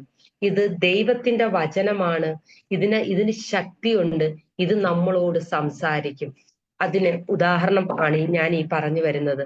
വചനവുമായിട്ടൊരു ബന്ധമില്ലാത്ത, അല്ലെ പെന്തക്കോസ്ത് വിശ്വാസം എന്താണ്, യഥാർത്ഥ ദൈവം ആരാണെന്നൊന്നുമുള്ള ഒരു ജ്ഞാനമില്ലാത്ത ഞാൻ ഈ ബൈബിള് തുറന്നപ്പോൾ എന്റെ കണ്ണിൽ കണ്ടൊരു വചനമാണ് ലൂക്കോസ് എഴുതിയ സുവിശേഷത്തിന്റെ 6-ാം അധ്യായം. അപ്പൊ അന്ന് ഇത്ര അധ്യായം ഇങ്ങനെ റെഫറൻസ് ഒന്നും എനിക്ക് ഓർമ്മയില്ല. പക്ഷെ ഇന്ന് വചനങ്ങൾ പഠിച്ചു വന്നപ്പോഴാണ് അതിന്റെ റെഫറൻസ് എനിക്ക് മനസ്സിലാകുന്നത്. 6-ന്റെ 46, 47, 48, 49 വരെയുള്ള വചനഭാഗം ഒന്നും അറിയാത്ത എന്നോട് ദൈവം സംസാരിക്കുക, നിങ്ങൾ എന്നെ കർത്താവേ കർത്താവേ എന്ന് വിളിക്കുകയും ഞാൻ പറയുന്നത് ചെയ്യാതിരിക്കുകയും ചെയ്യുന്നതെന്ത്. അന്ന് ഞാൻ ദൈവമേ ദൈവമേ എന്നൊക്കെ വിളിക്കുമായിരുന്നല്ലോ, മതത്തിന്റെ ദൈവത്തെ ആണെങ്കിലും. അപ്പോൾ നിങ്ങൾ എന്നെ കർത്താവേ കർത്താവേ എന്ന് വിളിക്കുകയും ഞാൻ പറയുന്നത് ചെയ്യാതിരിക്കുകയും ചെയ്യുന്നതെന്ത്. എന്റെ അടുക്കൽ വന്ന് എന്റെ വചനം കേട്ട് ചെയ്യുന്നവനെല്ലാം ഇന്നവനോട് തുല്യനെന്ന് ഞാൻ കാണിച്ചു തരാം. ആഴെ കുടിച്ച് പാറമേൽ അടിസ്ഥാനമിട്ട് വീട് പണിയുന്ന മനുഷ്യനോട് അവൻ തുല്യൻ. വെള്ളപ്പൊക്കം ഉണ്ടായിട്ട് ഒഴുക്ക് വീട്ടിനോട് അടിച്ചു, എന്നാൽ അത് നല്ലവണ്ണം പണിതിരിക്കൊണ്ട് അത് ഇളകിപ്പോയില്ല. കേട്ടിട്ട് ചെയ്യാത്തവനോ അടിസ്ഥാനം കൂടാതെ മണ്ണിന്മേൽ വീട് പണിത മനുഷ്യനോട് തുല്യൻ. ഒഴുക്കടിച്ച ഉടനെ അത് വീണു, ആ വീട്ടിന്റെ വീഴ്ച വലിയതുമായിരുന്നു. ഹല്ലേലൂയ. വലിയ വീഴ്ചയായിരുന്നു പ്രിയരെ. ദൈവത്തിന്റെ വചനവുമായിട്ടൊരു ബന്ധമില്ലാതെ, യേശു കർത്താവിനെ കൂടെ കൂട്ടാതെ സ്വന്തം ബുദ്ധിയിലും ചിന്തയിലും എടുത്തു ചാടി എന്ത് ചെയ്തു? മണലിന്മേൽ വീട് പണിതു അന്ന് ഞങ്ങൾ. ഹല്ലേലൂയ. ആ വീടിന്റെ അന്ന് ദൈവം എന്നോട് പറയുക, ആ വീടിന്റെ വീഴ്ച വലിയ വീഴ്ചയായിരുന്നു പ്രിയരെ. അങ്ങനെ ഇരിക്കുമ്പോ എനിക്കൊന്നും മനസ്സിലായില്ല. ബൈബിള് ഞാൻ കൊണ്ടങ്ങ് മടക്കി വെച്ചു. എന്നിട്ട് വീട് ഹാളിൽ വന്ന് ഇരിക്കുക. ഹസ്ബൻഡിനോട് പറയാ, എന്ത് ചെയ്യും നമ്മൾ എന്ത് ചെയ്യും? അങ്ങനെ ഇരിക്കുമ്പോ പെട്ടെന്ന് എന്നെ ആരോ ഉദ്യമിപ്പിക്കുന്നത് പോലെ. ഇന്ന് എനിക്കറിയാം പരിശുദ്ധാത്മാവായിരുന്നു അതെന്ന്. അന്ന് എനിക്ക് അറിയത്തില്ല പ്രിയരെ. പെട്ടെന്ന് എഴുന്നേറ്റിട്ട് ഞാൻ പറയുകയാണ്, നമുക്ക് തമ്പിയച്ചായന്റെ വീട്ടിൽ വരെ ഒന്ന് പോകാം. തമ്പിയച്ചായൻ ആരാണെന്ന് ചോദിച്ചാ, ഞാൻ ജനിച്ചു വളർത്തപ്പെട്ട എന്റെ നാട്ടിൽ തന്നെയാണ് കേട്ടോ എന്റെ ഹസ്ബൻഡിന്റെ നാടും. ഞങ്ങൾ വീട് വെച്ച് താമസം മാറുന്നത് കുറച്ചും കൂടെ ദൂരത്തോട്ടാണ്, നടന്നു പോകുന്ന ദൂരമൊക്കെ ഉള്ളൂ. അപ്പോ ഞാൻ ജനിച്ചു വളർന്ന നാള് മുതൽ ഞങ്ങളുടെ നാട്ടില് ഒരു പ്ലോട്ടിനകത്ത് ജ്യേഷ്ഠന്മാരിങ്ങനെ ഒന്നിച്ച് പെന്തക്കോസ്ത് വിശ്വാസികൾ ഒരു 3-4 വീട്ടുകാർ താമസമുണ്ട്. അപ്പൊ അന്നത്തെ ഞാനൊരു നാട്ടിൻപുറത്താ ജനിച്ചു വളർന്നത്. അപ്പൊ ഞങ്ങളുടെ നാട്ടിലൊക്കെ പെന്തക്കോസ്ത് എന്നുള്ളത് വെന്തിക്കോസുകാരെന്നൊക്കെ അറിയപ്പെടുന്നത്. അപ്പൊ ഈ വെന്തിക്കോസുകാരെ കണ്ടു കഴിഞ്ഞാൽ സ്ത്രീകള് കാതേലും കഴുത്തേലും ഒന്നും ഇടാതെയും പുരുഷന്മാരാണെങ്കിൽ വെള്ളയൊക്കെ ഇട്ടിട്ട് കയ്യിലെപ്പോഴും ഒരു ബൈബിളും പിടിച്ച് അവരിങ്ങനെ നടക്കും. നമുക്കറിയത്തില്ലല്ലോ ദൈവം വിളിച്ചു വേർതിരിച്ച എടുത്ത ഒരു കൂട്ടം ജനമാണെന്നും ഒന്നും നമുക്കറിയത്തില്ല. അവര് സത്യദൈവത്തെ ആരാധിക്കുന്നവരാണെന്നൊന്നും നമുക്ക് അത്ര അറിവില്ലാത്തൊരു സമയമാണെന്നൊക്കെ. അപ്പോ ഞാൻ സ്കൂളിലൊക്കെ പോകുന്ന സമയത്ത്, അല്ലെ കോളേജിലൊക്കെ പോകാനായിട്ട് ഒക്കെ നടന്നു പോകുന്ന സമയത്ത് അവിടുന്ന് കയ്യടി പ്രാർത്ഥനയൊക്കെ ഞാൻ കേട്ടിട്ടുണ്ട്. അവരുടെ കയ്യടിയും പ്രാർത്ഥനയും ഒന്നും അന്ന് ശ്രദ്ധിക്കാൻ നിൽക്കത്തില്ല. എന്തോ എല്ലാവരെയും പോലെ എനിക്കും അത്ര കണ്ടങ്ങോട്ട് ഇഷ്ടമല്ലാത്തൊരു വിഭാഗമായിരുന്നു വെന്തിക്കൂസുകാരെന്ന് പറയുമ്പോ. അപ്പൊ അതിനകത്തൊരു ചർച്ചയൊക്കെ ഉണ്ട്. അപ്പൊ തമ്പിയച്ചായൻ എന്റെ ഫാദറിന്റെ ഒരു ഫ്രണ്ടാണ്, അതുകൊണ്ട് തമ്പിയച്ചായൻ എന്ന് മാത്രം, അച്ചായനെ കുറിച്ച് മാത്രം കേട്ടിട്ട് കണ്ടിട്ടുണ്ട്. സംസാരിക്കാനൊന്നും നിന്നിട്ടില്ല. ഒരിക്കൽ പോലും അവരുടെ വീട്ടിലോട്ട് ഞാൻ പോയിട്ടില്ല. ഹല്ലേലൂയ. അന്ന് എന്നെ ഇങ്ങനെ ഉദ്യമിപ്പിക്കുക, തമ്പിയച്ചായന്റെ വീട്ടിലോട്ടൊന്ന് പോകാം. പെട്ടെന്ന് എന്റെ ഹസ്ബൻഡിനോട് ഞാൻ പറയുകയാണ്, നമുക്ക് തമ്പിയച്ചായന്റെ വീട്ടിലോട്ടൊന്ന് പോയാലോ? അപ്പൊ എന്റെ ഹസ്ബൻഡ് പറഞ്ഞു, നമുക്ക് ഈ പൈസ എങ്ങനെയെങ്കിലും മറിച്ച് ആ വീടിന് കൊടുക്കണ്ടേ, ഇപ്പൊ എന്തിനാ നമ്മൾ അവിടെ പോകുന്നത്? ഞാൻ പറയാം, അല്ല എനിക്ക് അവിടെ പോണം, എനിക്ക് അവിടെ പോയേ പറ്റൂ. അപ്പൊ എന്റെ നിർബന്ധം കണ്ടിട്ട് എന്റെ ഹസ്ബൻഡ് എന്ത് ചെയ്തു, എങ്കിൽ ശരി നമുക്ക് പോകാമെന്ന് പറഞ്ഞിട്ട് അവിടോട്ട് ഞങ്ങൾ പോവുകയാണ്. അപ്പൊ അവിടെ ചെന്നപ്പോ അച്ചായൻ ചോദിക്കും, അവർക്ക് അത്ഭുതമായി പോയി, ഒരിക്കൽ പോലും ഞാൻ അവിടെ ചെന്നിട്ടില്ല. അപ്പൊ അവരെന്നോട് ചോദിക്കും, എന്താ മോളെ വന്നത്? ബാ കയറി വസീകരിച്ചൊക്കെ ഇരുത്തി. എന്നിട്ട് എന്താ വന്നത് ഇങ്ങോട്ട്?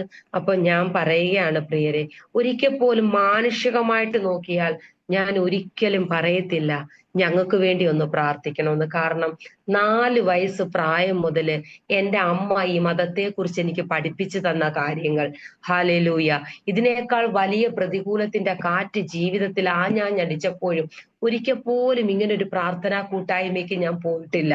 അല്ലെങ്കിൽ ഏതെങ്കിലും ജോത്സ്യന്റെ അടുത്തോ ഒന്നും ഒരു പരിഹാരത്തിനായിട്ട് ഞാൻ പോയിട്ടില്ല. അങ്ങനെയുള്ള ഞാൻ ആ അച്ചായനോട് പറയുകയാണ്, അച്ചായ, ഇങ്ങനൊരു സംഭവമുണ്ട്, ഇന്നത്തെ ദിവസം ആ വീട്ടിൽ ഈ പൈസ കൊടുത്തില്ലെങ്കിൽ ഞങ്ങൾ ലജ്ജിതരായി പോകും, അതുകൊണ്ട് ഞങ്ങൾക്ക് വേണ്ടി ഒരു 2 വാക്കൊന്ന് പ്രാർത്ഥിക്കണമെന്ന് ഞാൻ അച്ചായനോട് പറയുകയാണ്.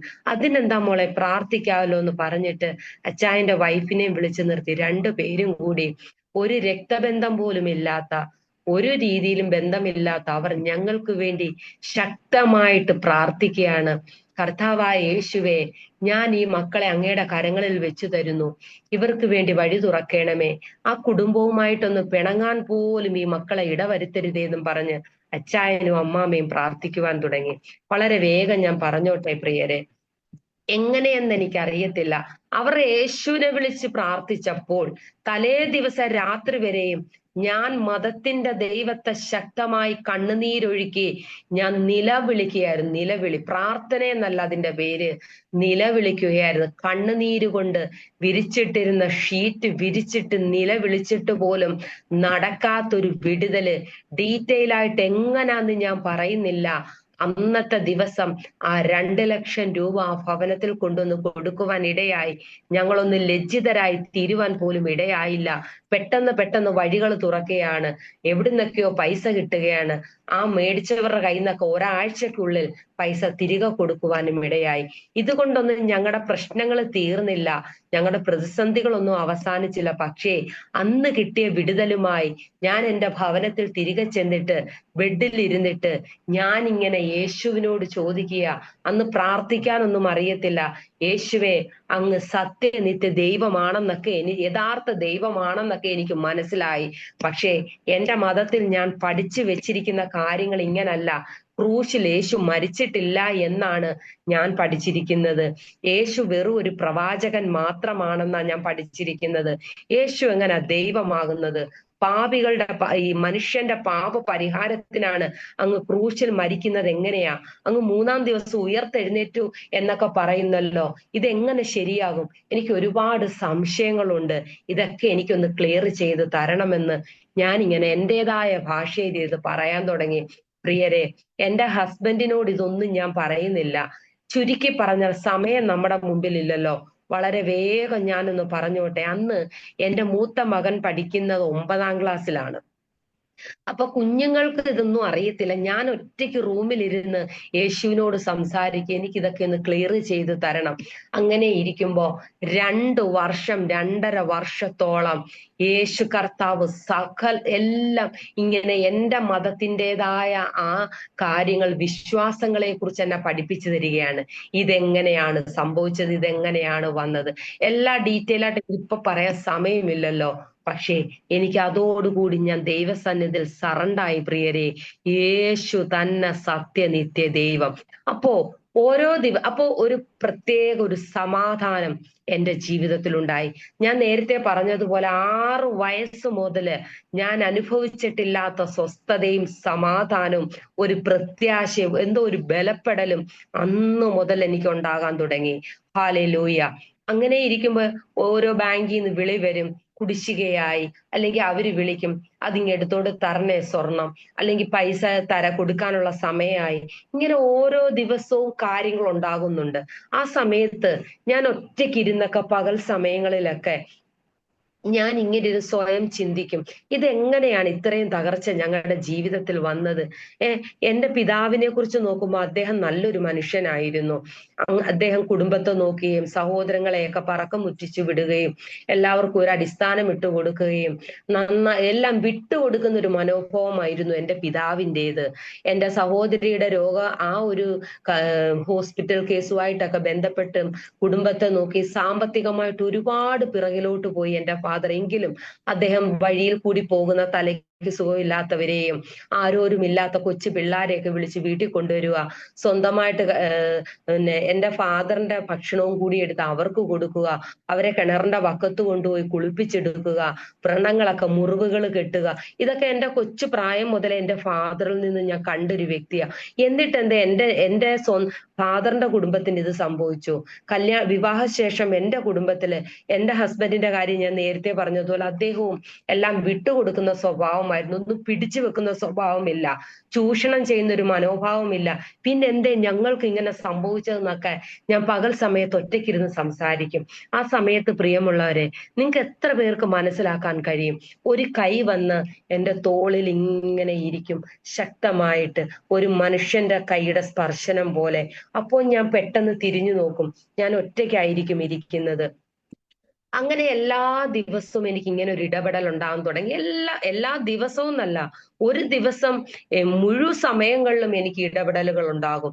ഞാൻ ഒറ്റയ്ക്കിരിക്കുമ്പോൾ എന്റെ ചുറ്റും ഇങ്ങനെ ഒരു മണം ഇങ്ങനെ കടന്നു പോകും, അല്ലെങ്കിൽ ആരുടെ ഒരു സാന്നിധ്യം എന്റെ കൂടെ നിൽക്കുന്നത് പോലെ എനിക്ക് തോന്നും, അല്ലെങ്കിൽ ഇങ്ങനെ വെറുതെ ഇരിക്കുമ്പോൾ ഒരു കാറ്റ് പോലൊക്കെ ഇങ്ങനെ എന്റെ കാരണം അവിടെ ഒരു ദൈവ സമാധാനം, യേശു കർത്താവ് ഇന്നും ജീവിക്കുന്ന ഒരു ദൈവമാണെന്ന് പറയുന്നത് എത്ര യാഥാർത്ഥ്യമായ ഒരു കാര്യമാണ്. അത് ഞാൻ അനുഭവിച്ചറിഞ്ഞൊരു വ്യക്തിയാണ് പ്രിയരെ. ആ സമയത്ത് ഞങ്ങൾ സ്നാനപ്പെട്ടിട്ടൊന്നുമില്ല, ഇങ്ങനെ രഹസ്യത്തിൽ ഇങ്ങനെ വിശ്വാസത്തിൽ നിൽക്കുന്ന ഒരു സമയവാ. യേശു ദൈവം തന്നെയാണ്, അതിനകത്തൊരു മാറ്റവും ഇല്ല. ഞങ്ങളുടെ ചുറ്റും മുസ്ലിങ്ങളുടെ ഒരു വലിയ ജാതിയാണ് ഞങ്ങളുടെ ചുറ്റും നിൽക്കുന്നത്. അവരുടെ മുമ്പിൽ സ്വാതന്ത്ര്യത്തോടെ ഒന്ന് യേശു കർത്താവെ എന്ന് വിളിച്ചൊന്ന് ഉറക്കെ പ്രാർത്ഥിക്കാൻ പറ്റത്തില്ല. ഒരു പ്രാർത്ഥന കൂട്ടായ്മയ്ക്ക് പോകാൻ പറ്റാത്തൊരു സാഹചര്യം. ഞങ്ങളൊരു കെട്ടിനകത്ത് കിടക്കുക. പക്ഷേ ആ കെട്ടിനകത്ത് ഈ ദൈവ സ്നേഹം ഞങ്ങളെ ഇങ്ങനെ പൊതിഞ്ഞുകൊണ്ടിരിക്കുന്ന ഒരു സമയം. ഒരുപാട് ഇങ്ങനെ എനിക്ക് പറയാനുള്ള ഒരു സമയം നമ്മുടെ കൺമുമ്പിൽ ഇല്ലല്ലോ, എങ്കിലും ഞാൻ പറഞ്ഞോട്ടെ പ്രിയരെ. ഇങ്ങനെ പോകുന്ന ഓരോ ദിവസം ഇങ്ങനെ പൊയ്ക്കൊണ്ടിരിക്കുകയാണ്. അങ്ങനെ ഒരു ദിവസം ഞാൻ രാത്രി കിടന്നുറങ്ങുന്ന സമയത്ത് ഒരിക്കലും അതൊരു സ്വപ്നമല്ലായിരുന്നു. ഞാനൊരു ശബ്ദം കേൾക്കുകയാണ്, ഒരു പുരുഷന്റെ ശബ്ദമാ കേൾക്കുന്നത്. ഞാൻ നേരത്തെ പറഞ്ഞല്ലോ, പകൽ സമയത്തൊക്കെ ഞാൻ ചോദിക്കും ഇതെങ്ങനെ ഞങ്ങളുടെ ജീവിതത്തിൽ സംഭവിച്ചു എന്ന്. അതിനൊരു റിപ്ലൈ എന്നോണം ആ ശബ്ദം ഞാൻ കേൾക്കുകയാ. ഞാൻ കേട്ട ശബ്ദം ഇങ്ങനെയാണ്, ഒന്നിലധികം കൂടുതൽ ലോണുകളും മറ്റും എടുക്കുവാൻ നമ്മെ പ്രേരിപ്പിക്കുന്നത് സാത്താൻ കുഴിക്കുന്ന കുഴികളാണ്. സാത്താൻ കുഴിക്കുന്ന കുഴികൾ. അപ്പൊ സാത്താൻ എന്നൊരു വേർഡ് ഞാൻ കേട്ടപ്പോൾ എനിക്ക് മനസ്സിലായത് യേശുവിന്റെ ശബ്ദമാണ് ഞാൻ ഈ കേൾക്കുന്നത്. പക്ഷെ രാവിലെ ഞാൻ ഇത് മറന്നുപോയി. രാവിലെ എഴുന്നേറ്റ് ഞാൻ ഇങ്ങനെ ചായ കുടിച്ചുകൊണ്ടിരിക്കുന്ന സമയത്ത് പെട്ടെന്ന് എനിക്ക് ഓർമ്മ വരികയാ, ഞാനൊരു ശബ്ദം ഇന്നലെ കേട്ടല്ലോ, അത് സ്വപ്നമല്ല, അത് സ്വപ്നമായിരുന്നില്ല, ഒരു ശബ്ദമാ ഞാൻ കേട്ടത്. നമ്മൾ വചനത്തിൽ കാണുന്നത് പോലെ പെരുവെള്ളത്തിന്റെ ഇരച്ചൽ പോലൊരു ശബ്ദം. പ്രിയമുള്ളവരെ, ഞാൻ കേട്ട ശബ്ദം കറക്റ്റാ, അത് യേശുവാണ് എന്നോട് സംസാരിച്ചത്. നമ്മുടെ ജീവിതത്തിൽ ഉണ്ടാകുന്ന പ്രതിസന്ധികൾ, പ്രതികൂലങ്ങളൊക്കെയും അത് ദൈവത്തിൽ നിന്ന് വരുന്നതല്ല പ്രിയരെ. ഹല്ലേലൂയ. അത് സാത്താൻ അലറി വിളിക്കുന്ന സിംഹം പോലെ, അല്ലെങ്കിൽ കോതമ്പ് പാറ്റുവാൻ നിൽക്കുന്നത് പോലെ ഏത് സമയത്തും അവൻ നമ്മുടെ ചുറ്റുമുണ്ട്. അന്ന് വെട്ടേറ്റ് വീണ ദൂതന്മാർ, ഹല്ലേലൂയ, ആദിമ മനുഷ്യൻ പാപം ചെയ്തു തേജസ് നഷ്ടപ്പെടുത്തി ഈ ഭൂമിയിലായെങ്കിലും, നമ്മളെ ദൈവം ഈ ഭൂമിയിലാക്കിയെങ്കിലും സകലത്തിന്മേൽ വാഴാൻ വേണ്ടി നമ്മളെ ഇവിടെ ആക്കി. പക്ഷെ ദൈവത്തിന് നമ്മളെ ഓരോരുത്തരെ കുറിച്ച് ഒരു പദ്ധതി ഉണ്ട് പ്രിയരെ. നമ്മളെ അത്രയും തന്റെ സ്വരൂപത്തിലും തന്റെ സാദൃശ്യത്തിലും സൃഷ്ടിച്ച മാനവകുലം, മനുഷ്യര് നമ്മളെ തിരികെ ആ തേജസ്സിലാൽ ആ നിത്യതയിൽ എത്തിക്കുവാൻ ഈ ദൈവം ആഗ്രഹിക്കുന്നുണ്ട്. ആ പിതാവാൻ ദൈവം സ്വന്തം പുത്രനെ ആദരിക്കാതെ തന്റെ ഏകജാതനായ പുത്രനെ പരിശുദ്ധാത്മാവിനാൽ മറിയമ്മിന്റെ ഉദരത്തിൽ ഉരുവായി ഈ താണലോകത്തേക്ക് ഇറങ്ങി വന്ന ഒരു നാണയത്തിന് രണ്ട് വശമുള്ളതുപോലെ ഒരു വശത്തവൻ ദൈവവും ഒരു വശത്തവൻ തികച്ചും ഒരു മനുഷ്യനും നമ്മളെക്കാൾ അധികം ക്രൂശിൽ അവൻ നിലവിളിച്ചത്. ദൈവത്തിന് നിലവിളിക്കേണ്ട കാര്യമുണ്ടോ? ഇല്ല, ഒരിക്കലുമില്ല. പക്ഷെ അവൻ മനുഷ്യനും കൂടി, അതുകൊണ്ടാണ് ആ മനുഷ്യ രൂപത്തിൽ തന്നെ ഈ ഭൂമിയിലേക്ക് വന്നത്. എന്തിനാ? നമ്മുടെ പാപത്തിന് പരിഹാരത്തിനായിട്ട്, നമ്മുടെ പാരമ്പര്യ ശാപങ്ങളെ എടുത്ത് കളയുവാനായിട്ട്. പ്രിയരെ, എനിക്ക് മനസ്സിലായ ഒരു കാര്യം, യേശു ക്രിസ്തുവിൽ കൂടി അല്ലാതൊരു രക്ഷ നമുക്കില്ല. എന്നേക്കാൾ കൂടുതൽ അറിവും ജ്ഞാനവും ഒക്കെയും ബൈബിൾ വചനങ്ങളെ കുറിച്ചൊക്കെ ആഴത്തിൽ നിങ്ങൾ ഈ കൂടി വന്നിരിക്കുന്ന പ്രിയപ്പെട്ട അഭിഷിക്തന്മാരുണ്ട്, ദേവദാസിമാരൊക്കെയുണ്ട്. എന്നേക്കാൾ കൂടുതൽ അറിവ് നിങ്ങൾക്കുണ്ട്. എങ്കിലും ഇത് ഞാൻ വീണ്ടും എൻ്റെ അനുഭവ സാക്ഷ്യത്തിൽ നിന്ന് എനിക്ക് ഉറപ്പിച്ച് എനിക്ക് പറയുവാൻ കഴിയും. പ്രിയരെ, എത്ര പ്രതിസന്ധി നമ്മുടെ ജീവിതത്തിൽ വന്നാലും, എത്ര പ്രതികൂലങ്ങൾ വന്നാലും മാറ്റിപ്പോലും ചിന്തിക്കരുത്. അങ്ങനെ 2022 എനിക്കുണ്ടായ അതേ അനുഭവങ്ങൾ, കർത്താവിന്റെ ഇടപെടലുകളൊക്കെയും ഒരു വശത്ത് എൻ്റെ ഹസ്ബൻഡിനും ഉണ്ടാകുന്നുണ്ടായിരുന്നു. ഞങ്ങൾ ആ സമയത്തൊന്നും തമ്മിൽ പറയുന്നില്ല. കുറച്ച് നാളുകൾക്ക് ശേഷം ഞങ്ങൾ ഇത് ഷെയർ ചെയ്യുവാൻ തുടങ്ങി. അങ്ങനെ ഞങ്ങൾ കട്ടയ്ക്ക് കർത്താവിൽ വിശ്വസ്തരായി, ഞങ്ങളുടെ കുഞ്ഞുങ്ങളെയും പറഞ്ഞ് മനസ്സിലാക്കി, കുഞ്ഞുങ്ങളും അത് അക്സെപ്റ്റ് ചെയ്തു. അങ്ങനെ ഞങ്ങൾ തീരുമാനമെടുക്കുകയാണ്, ഞങ്ങൾക്ക് വേറെ ഒന്നും വേണ്ട, ഞങ്ങൾക്ക് ഈ കർത്താവിനെ ആരാധിക്കാനുള്ള സ്വാതന്ത്ര്യം വേണം, ഞങ്ങൾക്ക് ഇവിടുന്ന് പോയേ പറ്റൂ. അതിനു മുമ്പേ സ്നാനപ്പെട്ട് തിരിച്ച് വീട്ടിൽ വന്നപ്പോൾ ഞങ്ങൾ ഇനി എന്ത് ചെയ്യും കർത്താവെ, ഞങ്ങളോടൊന്ന് സംസാരിക്കണമെന്ന് പറഞ്ഞിട്ട് ഞങ്ങൾ വെറുതെ ഈ ബൈബിള് തുറന്നു നോക്കിയപ്പോൾ ദൈവം ഞങ്ങളോട് സംസാരിക്കുകയാണ്. 2 കൊരിന്ത്യർ 6:16 മുതൽ താഴോട്ട്, നിങ്ങൾ അവിശ്വാസികളുമായി ഇണയെല്ലാപ്പിണ കൂടരുത്, എന്റെ നടുവിൽ നിന്ന് നിങ്ങൾ വേർപെട്ട് പുറപ്പെട്ടു പോകുമെന്നുള്ള വചനത്തിൽ കൂടി ദൈവം ഞങ്ങളോട് സംസാരിക്കുകയാണ്. ആ വചനത്തിന്റെ അടിസ്ഥാനത്തിൽ ഞങ്ങൾ ഒരു തീരുമാനമെടുത്തു. പ്രിയരെ, ഞങ്ങൾക്ക് ഈ നാട്ടിൽ നിന്ന് പോകണം. ഒന്നും ഡീറ്റെയിൽ ആയിട്ട് വിശദമായിട്ട് പറയുന്നില്ല, ഒറ്റ വാക്കിൽ ഞാൻ അങ്ങ് ഒതുക്കുകയാണ്. ഹല്ലേലൂയ. ഇന്ന് എറണാകുളം പട്ടണത്തിൽ കൊണ്ടുവന്ന് ഞങ്ങൾ ഉറപ്പിച്ചു. അനുഗ്രഹിക്കപ്പെട്ട ഒരു സഭയോട് ചേർന്ന് നിൽപ്പാൻ സ്വർഗത്തിലെ ദൈവം ഞങ്ങളോട് കൃപ ചെയ്തു. ഇന്ന് 16 വയസ്സ് മാത്രമേ പ്രായമുള്ളൂ എൻ്റെ ഇളയ കുഞ്ഞിന്. സജിൻ എന്നാണ് അവന്റെ പേര്. അവന് ഞങ്ങൾ കീബോർഡ് അത് വിട്ട് ആ ഇൻസ്ട്രുമെന്റ് പഠിക്കാനൊന്നും ഞങ്ങൾ പുറത്ത് വിട്ട് പഠിപ്പിച്ചിട്ടില്ല. ഒരു ദിവസം ബിഗിനേഴ്സ് പഠിക്കുന്ന ഒരു കീബോർഡ് ഞങ്ങളുടെ കയ്യിൽ കിട്ടുവാൻ ഇടയായി. കുഞ്ഞതിലേക്ക് ആ കീസിലേക്ക് കൈവച്ചപ്പോൾ തന്നെ ഒരു വർഷിപ്പിന്റെ ഒരു സോങ് ഒന്ന് മൂളുക പോലും ചെയ്തിട്ടില്ലാത്ത എൻ്റെ മോന്റെ കരത്തിൽ കൂടി ഇങ്ങനെ വർഷിപ്പ് ഇങ്ങനെ ഒഴുകുകയാണ്, സംഗീതം ഒഴുകുകയാണ്. പ്രിയരെ, ഹോളി സ്പിരിറ്റ് മ്യൂസിക് ഇങ്ങനെ അവന്റെ കരത്തിൽ കൂടി. ഇന്ന് എൻ്റെ കുഞ്ഞിനെ ശക്തമായി ദൈവം ഉപയോഗിക്കുന്നു. ഞങ്ങളുടെ ചർച്ചിന്റെ കീബോർഡിസ്റ്റായി, യൂത്തിന്റെ കീബോർഡിസ്റ്റായി, പാസ്റ്റർ പല സഭകളിലേക്കും, ഞങ്ങളുടെ എൽഷദായി സഭയോട് ചേർന്നാണ് ഞങ്ങൾ നിൽക്കുന്നത്, പല സഭകളിലേക്കും കുഞ്ഞിനെ വിടുന്നു.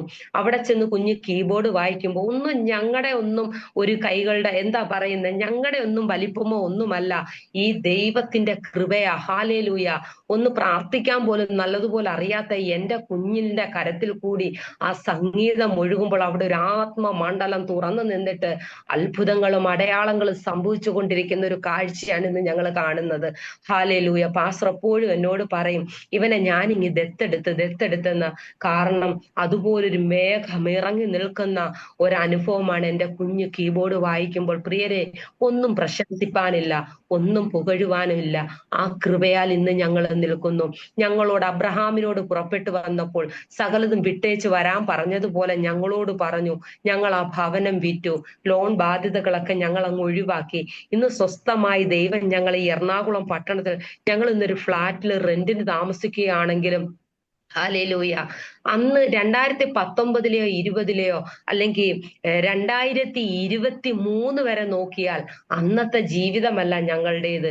2024 25 2026 നിൽക്കുമ്പോൾ ഞങ്ങൾ ഒത്തിരി അനുഗ്രഹിക്കപ്പെട്ടവരായി. എല്ലാം സ്വർഗത്തിലെ ദൈവത്തിന്റെ കൃപ.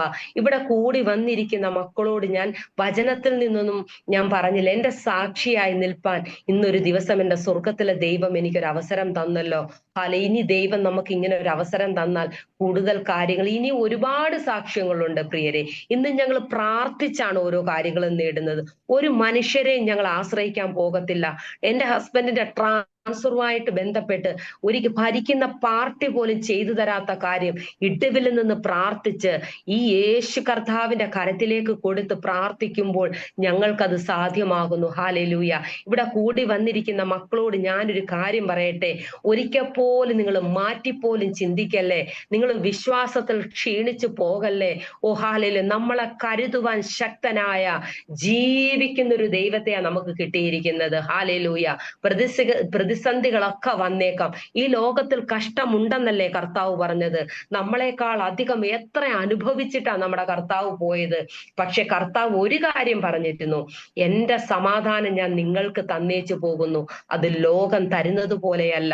പക്ഷെ അതിനകത്തൊരു കാര്യമുണ്ട് പ്രിയരെ, നമ്മുടെ ചുറ്റുപാടും കിടക്കുന്ന ജാതികളായിട്ടുള്ള ഒരുപാട് പേര് കാണും. അവർക്ക് ഒരുപാട് ബാങ്ക് ബാലൻസ് ഉണ്ട്, അല്ലെങ്കിൽ മാളികയുണ്ട്. അതൊക്കെ തരുവാൻ ശക്തനാ. അതിനൊക്കെ തന്നെ നമ്മൾ അനുഗ്രഹിക്കാൻ തന്നെ ദൈവം നമ്മളെ വിളിച്ചത്. അബ്രഹാമിനെ അനുഗ്രഹിച്ച ദൈവം നമ്മളെ അനുഗ്രഹിക്കത്തില്ലേ? ഹല്ലേലൂയ. അപ്പൊ അവൻ മുമ്പേ അവന്റെ രാജ്യവും നീതി അന്വേഷിക്കാനാ പറഞ്ഞത്. നമ്മൾ ആ വചന പ്രകാരം അങ്ങ് ജീവിച്ചാലുണ്ടല്ലോ, കുറെയൊക്കെ ഏറ്റക്കുറച്ചിലുകളൊക്കെ മനുഷ്യരാ, നമ്മുടെ ഭാഗത്തുനിന്ന് കുറവുകളുണ്ട്, പാപങ്ങളൊക്കെ സംഭവിക്കും. പക്ഷെ ദാവീദിനെ പോലെ ഒരനുതപിക്കുന്ന ഒരു ഹൃദയമുണ്ടെങ്കിൽ, മാനസാന്തരപ്പെടുന്ന ഒരു ഹൃദയമുണ്ടെങ്കിൽ, നമ്മളെ ഒന്ന് തന്നെത്താൻ താഴ്ത്തി കൊടുക്കാമോ, ഈ കർത്താവ് നമ്മളെ അനുഗ്രഹിക്കും. വായ്പ വാങ്ങാൻ നമ്മളെ വിടത്തില്ല പ്രിയരെ. നിങ്ങൾ വായ്പ വാങ്ങുന്നവരുണ്ടോ? നിങ്ങൾ കടബാധ്യത ഉള്ളവരുണ്ടോ? സമയം ഒട്ടുമില്ലെങ്കിൽ ഞാൻ ഇതും കൂടി എനിക്ക് അനുവദിക്കുമെങ്കിൽ ഞാനൊന്ന് പറയട്ടെ. എന്നെ ദൈവം പഠിപ്പിച്ച ഒരു കാര്യമുണ്ട്. എന്തിനാ പറയുന്നത്? ഈ കർത്താവിനെ അറിഞ്ഞ് ഇറങ്ങിയപ്പോഴാ ഏറ്റവും കൂടുതൽ ഞാൻ വായ്പ വാങ്ങിച്ചത്. ഹല്ലേലൂയ. വചനത്തിൽ കാണുന്നു, അബ്രഹാമിനെ ദൈവം അനുഗ്രഹിച്ചു, ഇസ്ഹാക്കിനെ അനുഗ്രഹിച്ചു, യാക്കോബിനെ അനുഗ്രഹിച്ചു. അബ്രഹാമിനെ പോലെ കൂട്ടുവിശ്വാസികൾ തന്നെ നമ്മള്. ഈ ദൈവത്തെ തന്നെ ആരാധിക്കുന്നവരാ നമ്മള്. പിന്നെ എന്തേ നമ്മൾ ജാതികളുടെ കയ്യിൽ നിന്ന് പോയി വായ്പ വാങ്ങിക്കുന്നത്? ഇല്ല, ഞാനത് സമ്മതിച്ചു തരത്തില്ല. നമ്മുടെ ദൈവത്തിന്റെ കയ്യിൽ പുരാതന സമ്പത്തുണ്ട്, ധനമുണ്ട്, മാനമുണ്ട്. പിന്നെന്താ നമ്മൾ വായ്പ വാങ്ങിക്കുന്നത്? ഇന്ന് ഞാൻ വായ്പ വാങ്ങിക്കുന്നില്ല പ്രിയരെ. ഞാൻ എളിയവരെയും ദരിദ്രരെയും ആദരിക്കണമെന്ന് വചനമുണ്ടെങ്കിൽ ചെറിയ രീതിയിലെങ്കിലും എനിക്കും എന്റെ കുടുംബത്തിന് അത് ചെയ്യാൻ കഴിയുന്നുണ്ട്. അതെങ്ങനെ സംഭവിച്ചെന്ന് ചോദിച്ചാൽ അവന്റെ വചനപ്രകാരം നമ്മളൊന്ന് ജീവിച്ചാൽ, ലോകർ ജീവിക്കുന്ന പോലെ നമുക്ക് ജീവിക്കാൻ കഴിയത്തില്ല പ്രിയരെ. ഹല്ലേലൂയ. നമ്മൾ വിളിച്ച് വേർതിരിക്കപ്പെട്ട, തനിച്ച് പാർക്കേണ്ട, വേർപാടും വിശുദ്ധിയിലും നിൽക്കേണ്ട ഒരു ജനം തന്നെയാ നമ്മള്. എന്തുകൊണ്ട് നമുക്കത് കഴിയുന്നില്ല? എന്തുകൊണ്ടാണ് നമുക്കത് പറ്റാത്ത? പറ്റും. ആവർത്തന പുസ്തകത്തിൽ പറയുന്ന ഒരു കാര്യമുണ്ട്.